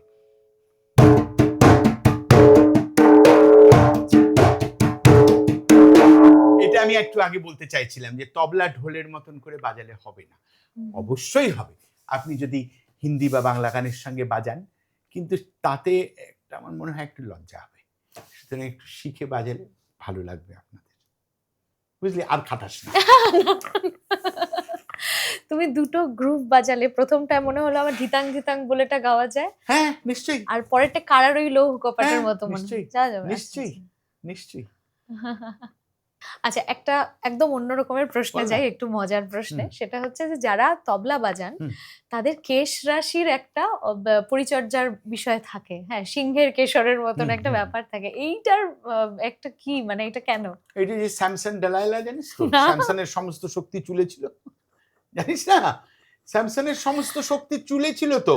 স্যামসন আর ডালাইলা যে বিখ্যাত গল্প, আচ্ছা স্যামসনের মতন শক্তি। হুম স্যামসনের ডালাইলার এই যে গল্প প্রেম উপাখ্যান, তার মূল কথা হচ্ছে স্যামসনের চুলের জোর। আচ্ছা চুল দিয়ে একটা থাম টেনে আচ্ছা সরিয়ে দিয়েছিল, হ্যাঁ হ্যাঁ বুঝতে পারলি? তো সেইটা থেকে আমার মনে হয় তবলিয়াদের চুলের হ্যাঁ প্রেম রাইট মনে হয় আমার। হতে পারে। না এটা আমি সবাইকে হয়তো এই প্রশ্নটা করতে পারতাম না, হ্যাঁ, তুমি এতটা মজার মানুষ কর সেই না, কর জন্যই। না। আরেকটা মজার বিষয়, তুমি বল। বন্যাদির কথা বলছিলে, মানে হ্যাঁ, তোমার আমার বউ। ওয়াইফ। হুম, তুমি একদিন তোমার রেস্টুরেন্টে আমরা সবাই গেছিলাম, হ্যাঁ, আমরা মজা করছিলাম, হুম। তো তখন মজায় মজায় তুমি বলেছিলে তোমাদের বিয়ের একটা গল্প, বেশ মজার। এই এটা বলা বলা বলা উচিত যাবে। হবে কি? বলো না। বন্যা পড়াশোনায় খুব ভালো, সেতার বাজায় ভালো। হুম হ্যাঁ, মাসিমার খুব ইচ্ছে ছিল বন্যার বিয়ে হবে আমেরিকাতে, এখানে সেখানে সব সম্বন্ধ আসছে। যখন ও ইউনিভার্সিটি কলেজ পাশ করছে, শিক্ষক সায়তনে পড়তো, হুম হুম তখন একদিন ডোভাল লেনে, ও তো সেতার বাজায় তো, আমি বাজাচ্ছিলাম এই পূর্বায়ন আছে না সেতার হ্যাঁ, হ্যাঁ, বাজায়, হ্যাঁ, পূর্বায়নের বাবার সঙ্গে। এটা 87 বোধ হয়, আচ্ছা না হ্যাঁ 87। পার্থদার সাথে আমি বাজাচ্ছিলাম ডোভাল মিউজিক কনফারেন্সে। তো বাজিয়ে উঠলাম, বন্যা তখন স্টেটসম্যানে লিখতো, আচ্ছা মিউজিক ক্রিটিক ছিল। ওকে ওকে বন্যা আমাকে বললো, খুব ভালো বাজালি, তুই কখনো পণ্ডিত রবিশঙ্করজি বা উস্তাদ আলী আকবর খাঁ সাহেব বা উস্তাদ আমজাদ আলী খাঁ সাহেব, ওনারা যদি কোনো কঠিন তাল বাজায় তুই বাজাতে পারবি? বললাম, সেটা তো এখন বলতে পারবো না, তুই আমায় বিয়ে করতে পারবি? বুঝতে পারলি? হ্যাঁ তুই যদি বিয়ে করতে পারিস তাহলে আমি পারবো বাজাতে। আচ্ছা তো এই করে শুরু। তারপরে বন্যার মা খুব অখুশি আচ্ছা যে ও গান বাজনা করবে, কি হবে ভবিষ্যতে কেউ জানে না। হ্যাঁ, হ্যাঁ এত বড় বাড়ির ছেলে, কিচ্ছু বাড়ির ব্যবসা করলো না, ডাক্তার ইঞ্জিনিয়ার হলো না। আমাদের ব্যবসা ছিল। তো আমার জ্যাঠামশাই কলকাতার লেদার কিং বলতো আমার জ্যাঠামশাইকে। এই যে সব চামড়ার এখন সব স্টাইল, হুম হুম আমার জ্যাঠামশাই শুরু করেছিলেন। Lance Gibbs, West Indies cricketer, উনি ওয়েস্ট ইন্ডিজে মার্কেটিং করতেন, জ্যাঠা খুব সারা পৃথিবী ঘুরে বেড়াতো। আচ্ছা তো অনেকেই আছে, আমি তাদের নাম বলছি না, তারা বিখ্যাত বিখ্যাত ব্র্যান্ড কলকাতার সব, তারা আমাদের বাড়িতে ছোট থেকে বড় হয়েছে, কাজ শিখেছে। ওকে হ্যাঁ, তো যাই হোক, আমি অফ ক্যামেরা তোকে বলবো। তো দেবে না। তো একদিন বন্যা কলেজ যাবে বলে বেরিয়েছে, হুম হুম সালোয়ার কামিজ, পায়ে স্নিকার পরা। আচ্ছা আমাদের বাড়ি এসছে বালিগঞ্জে, ও যোধপুর পার্কে থাকতো।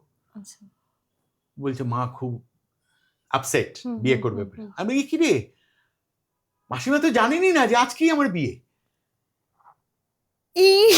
হ্যাঁ, বন্যা বলছে মানে, আমি আজকেই তো বিয়ে, মাসিমা তো জানবেই না, কালকে জানবেন বিয়ে হয়ে গেছে মা বলে। আমি আমার বন্ধু, আরেকজন বিখ্যাত বন্ধু, তারও আমি নাম করতে পারবো না, সে পাড়ার বন্ধু আমার আচ্ছা। ছোটবেলায়, তাকে আমি বললাম আরে আজকে বিয়ে করব, বলে এই- চল।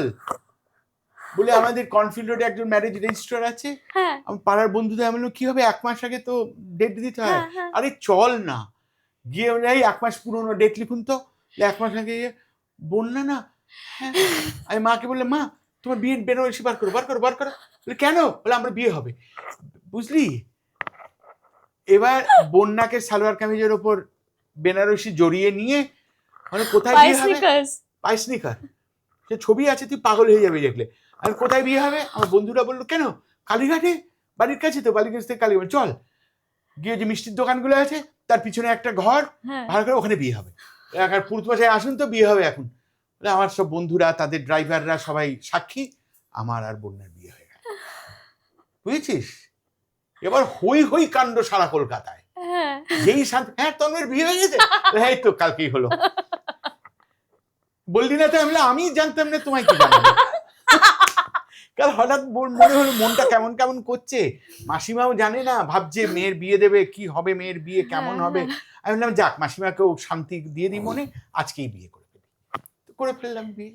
এই হচ্ছে আমার বিয়ে ঘর। ঝটমাংনি পাট বিয়া এইটা বোধহয় তোমার থেকেই শুরু হয়েছে আমার নাকি? থেকেই বুঝতে পারলি? হাত ওয়েট করেনি, আমি বলি চল আজ কি করবো, মাসিমা তো এত চিন্তা করছেন তোর বিয়ে কি হবে, আজকেই বিয়ে, কালকে খবর পাবেন মেয়ের বিয়ে হয়ে গেল, যা আর কোনো চিন্তা নেই, উনি নিশ্চিন্ত। বুঝতে পারলি? এই আমার বিয়ে। আর আমার সব বন্ধুরা আমার স্পন্সর। পকেটে পয়সা নেই তো, বাবা টিউশন করতে দেয় না, বাবার থেকে চাইবো না, বাবা বলতে রেয়াজ করবে, কোথাও বাড়ি গিয়ে বাড়বে না, পয়সা পরে পয়সা নেই, বন্ধুরা স্পন্সর। আমার তখন 27 বছর বয়স। আচ্ছা, বন্যার 24 বছর বয়স। হ্যাঁ হ্যাঁ, আমরা চল বিয়ে করবো।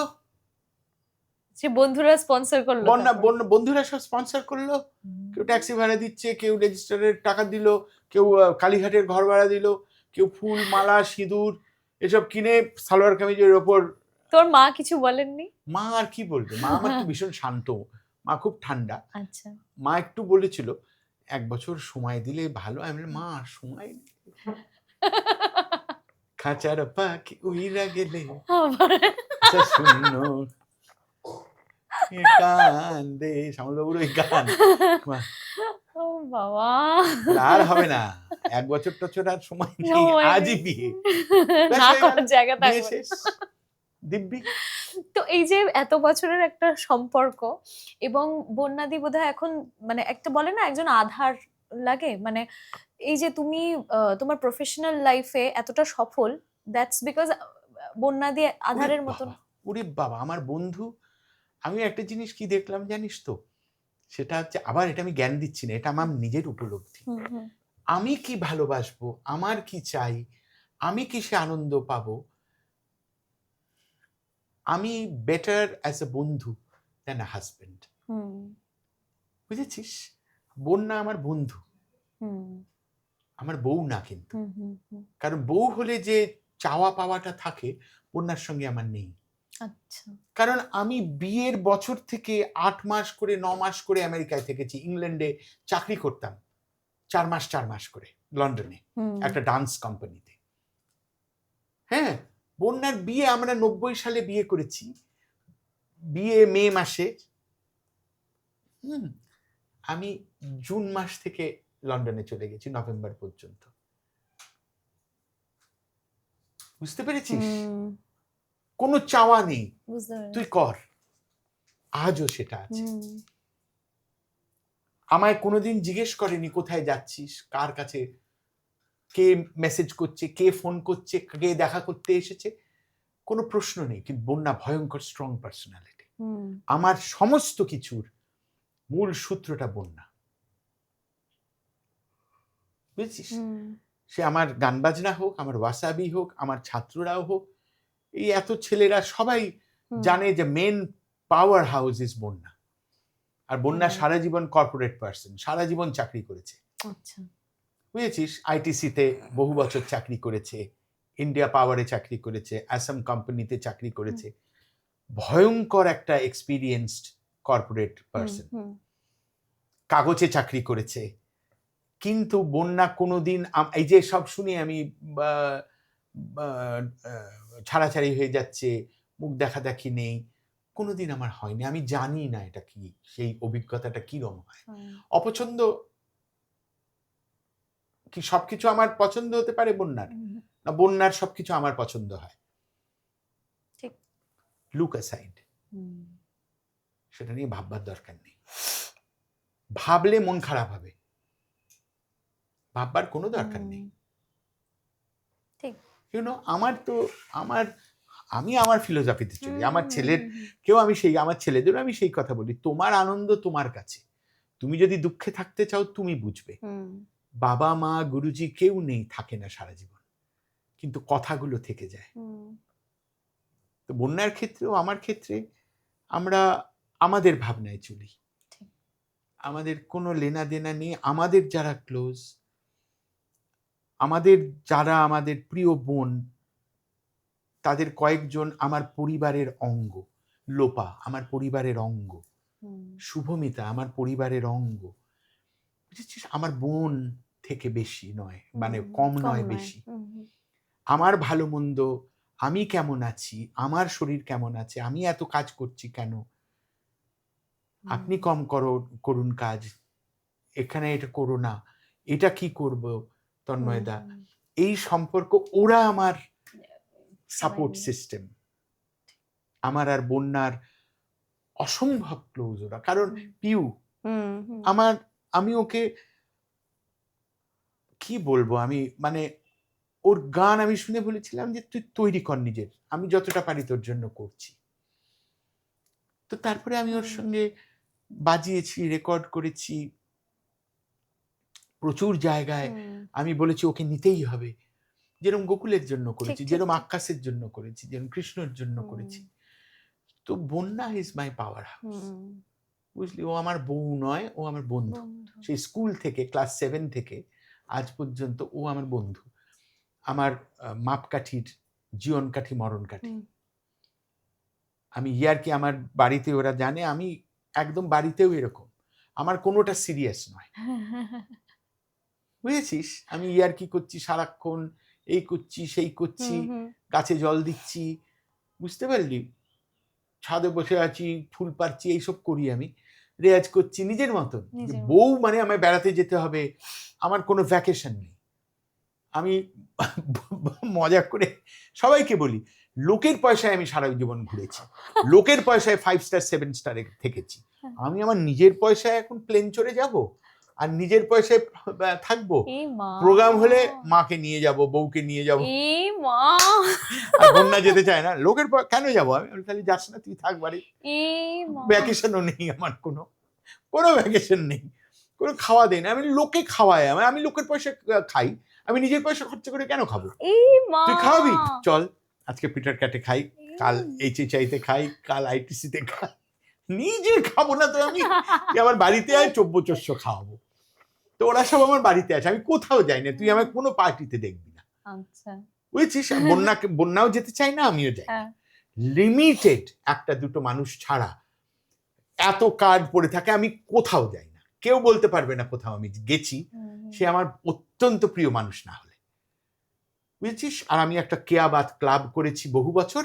কেয়াবাত ক্লাব? হ্যাঁ, আমার বাড়িতে আড্ডা, সন্ধ্যেবেলা থেকে রাত্রির ভোর পর্যন্ত, সেইখানে সবাই আসে। আচ্ছা, সেখানে যা ইচ্ছে খেতে চাইবি মেনু বল, আমার বাড়িতে রান্না হবে, আমার বাড়িতে আড্ডা হবে, ভোর রাত্রিরে বাড়ি যাবি। আজও তা হয়। কেয়াবাত, হ্যাঁ, বুঝেছিস? এরম হয়েছে, আড্ডা চলছে, অনিন্দ আর আমায় সল্টলেক যেতে হবে, তাই মেন গেটে তালা দিয়ে চাবি আমি আমার জুতোর মধ্যে নিয়ে বসে আড্ডা মারছি। এবার ও তো গিয়ে দেখছে তালা, বেরোতে পারছে না, ও দরজার সামনে ঘুমিয়ে পড়েছে বেচারা উপরে। তা আমি কেয়াবাত ক্লাবে আছি, আমার বাড়িতে আড্ডা হবে, তোরা যা চাইবি খাবি। হ্যাঁ, কিন্তু আমার যেতে ভালো লাগে না, সে মানে ওই সোশ্যালাইজেশনটা আমার আননেসেসারি মনে হয়, যেটা আমি মিন করি না, তোকে আমি লোকের সামনে বলতে পারবো না। আমি মিন করি এটাই যে তুই আমার ঘনিষ্ঠ মানুষ, তুই আমার বাড়ির অঙ্গ হবি, তোর সঙ্গে আমি সোশ্যালি এখানেও দেখা হচ্ছে, ও রোজ এক কথা বলছি, কেমন আছে, এখান থেকে এলাম, ওখান থেকে এলাম, আর একটা লিস্ট আমি এখানে বাজালাম, সেখানে আমি কি, হু ইজ ইন্টারেস্টেড? তুই দেখবি একটা টেন্ডেন্সি আছে, এটা একটা শুটিং ছিল তো, তো ওটাই কাজ, তোর বলবার কি আছে রে, বোকা বোকা না? কালকে অনেক রাত্রি হয়ে গেছে, প্রোগ্রাম ছিল, তো ওটাই কাজ, বলছিস কেন? তো আমি তো একটু বলতে পারি না, তখন ইরিটেশন হয় আমার, যে তোর তো ওটাই কাজ বেটা। তো আমি যাদের বলতে পারি, আমি তাদের সাথে মিশি, কারণ তারা বলে না, তারা আমাকে চেনে, তারা আমাকেও বলে না। তুই জিজ্ঞেস করবি এদের, লোপাকে বল, শুভমিতাকে বল, যা তুপলকে বল, অনিন্দকে বল, যারা আমার বাড়িতে আসে, তুই জিজ্ঞেস কর যে কোনো কাউকে, জয়কে বল, বুঝেছিস? শ্রীকান্ত আমার ছোটবেলার বন্ধু, ওকে জিজ্ঞেস কর, বুঝতে পারলি? তো এই কেয়াবাত ক্লাবের একটা ব্যাপার আছে, আমি সেই নিয়ে দিব্যি আছি, কিন্তু এর অর্ধেক কেটে দিবি মেখলা, আমি চাই না লোকে গালাগালি শুনবে আর গালাগালি দেবে, কোনো দরকার নেই। একটা মজার খেলা খেলবো আমাদের, এটা খেলা আমি খেলতে পারি না, না, না, খেলতেই হবে। ওইটা তুলবো। হ্যাঁ, এখানে হচ্ছে, এটার নাম হচ্ছে, এই খেলাটার নাম হচ্ছে দ্য বাউল গেম। এখানে বেশ অনেকগুলো প্রশ্ন আছে, মজার প্রশ্ন আছে কিছু। তার মধ্যে থেকে 3টে প্রশ্ন তোমাকে খুঁজে বের করে উত্তর দিতে হবে। ও যেটা তুলবো? হ্যাঁ, তোমার পছন্দ বল মতো। বল। পছন্দ মতো 3টে। হ্যাঁ, মানে 3টে কাগজ তুলবো? হ্যাঁ, মানে তুমি আগে একটা একটা করেও তুলতে পারো। আচ্ছা ঠিক আছে, তুললাম। বলবো? হুম। গ্রেটেস্ট ফিয়ার, যেদিন আমি গান বাজনা করতে পারবো না, আর যেদিন আমি আমার মাকে আর সঙ্গে পাবো না। মা আমার, মা, বাবা আর গুরুজি আমার 3টে ভগবান। আমি কোনো পুজো আছে বিশ্বাস করি না। আমি আমার মা বাবা যতদিন আছে, বাবা নেই, মা আছে, আমি মায়ের সেবা করতে চাই। গুরুজি ছিলেন, গুরুজি আমার idol. Greatest fear is this. আর আমার কিছু ভয় নেই। আমার দুর্গা, কালী, যদিও আমি বিরাট করে কালী পুজো করতাম, এখন বন্ধ করেছি বাবা চলে যাওয়ার পর। আচ্ছা। ওটা আমার বাড়ির পুজো ছিল। তা আমি গাছকে পুজো করি, পশু পাখিকে পুজো করি, আর আমার মাকে হারানোর ভয় আমার সব থেকে বড় ভয়। আর কোনো ভয় নেই আমার। জীবন চলবে।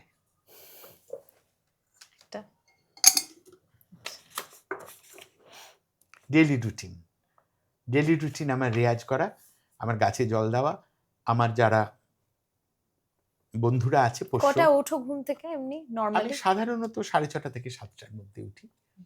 আর যেদিন কাজ থাকে সেদিন আরেকটু ভোরে উঠি অ্যালার্ম দিয়ে। আর ওই রুটিন আমার। আমি বাড়ি থেকে বেরোতে ভালো লাগে না আমার, আমি কোথাও যাই না, আমি বাড়িতে থাকি। আমার ডেলি রুটিনের মধ্যে হচ্ছে সন্ধ্যেবেলা থেকে আমার ছাত্ররা যারা থাকে, আমি কোনোদিন চুরমুর, কোনোদিন তেলে ভাজা সব বাড়িতে আনে, কোনোদিন অন্য কোনো খাবার। আমার মা, আমি আর বন্যা গল্প করি। আর কোনো কোনো বন্ধুরা আসে যারা আমার বাড়িতে আসে, তারাও খায়। আমার ছাত্ররা থাকে, তারাও খায়, গল্প করি, নানা রকম মজার মজার গল্প এসব করি। এটা আমার ডেলি রুটিন। সৌচটা তো বাবা, তুই তো নিজের 3টে ভালো গুণ বা অভ্যেস, যেটার জন্য প্রাউড ফিল করো নাকি? 3টে ভালো গুণের একটা বিরাট গুণ কিনা জানি না, এটা আমার অভ্যেস। সেটা হচ্ছে আমি কারুর সঙ্গে খারাপভাবে ব্যবহার করতে ভালোবাসি না।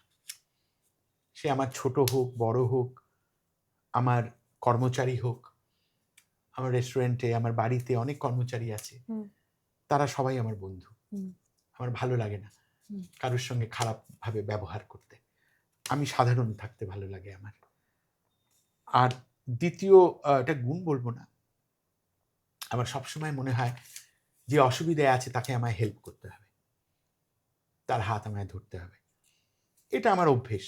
এটা আমার, কাউকে দেখলে, কোনো আর্টিস্টকে দেখলে যদি আমার মনে হয়, যে লোকশিল্পীদের ক্ষেত্রেই আমার সেটা কাজে লেগেছে বেশি, যে একে আমার সামনে আনতে হবে, তখন আমি সর্বসাধ্য দিয়ে চেষ্টা করি।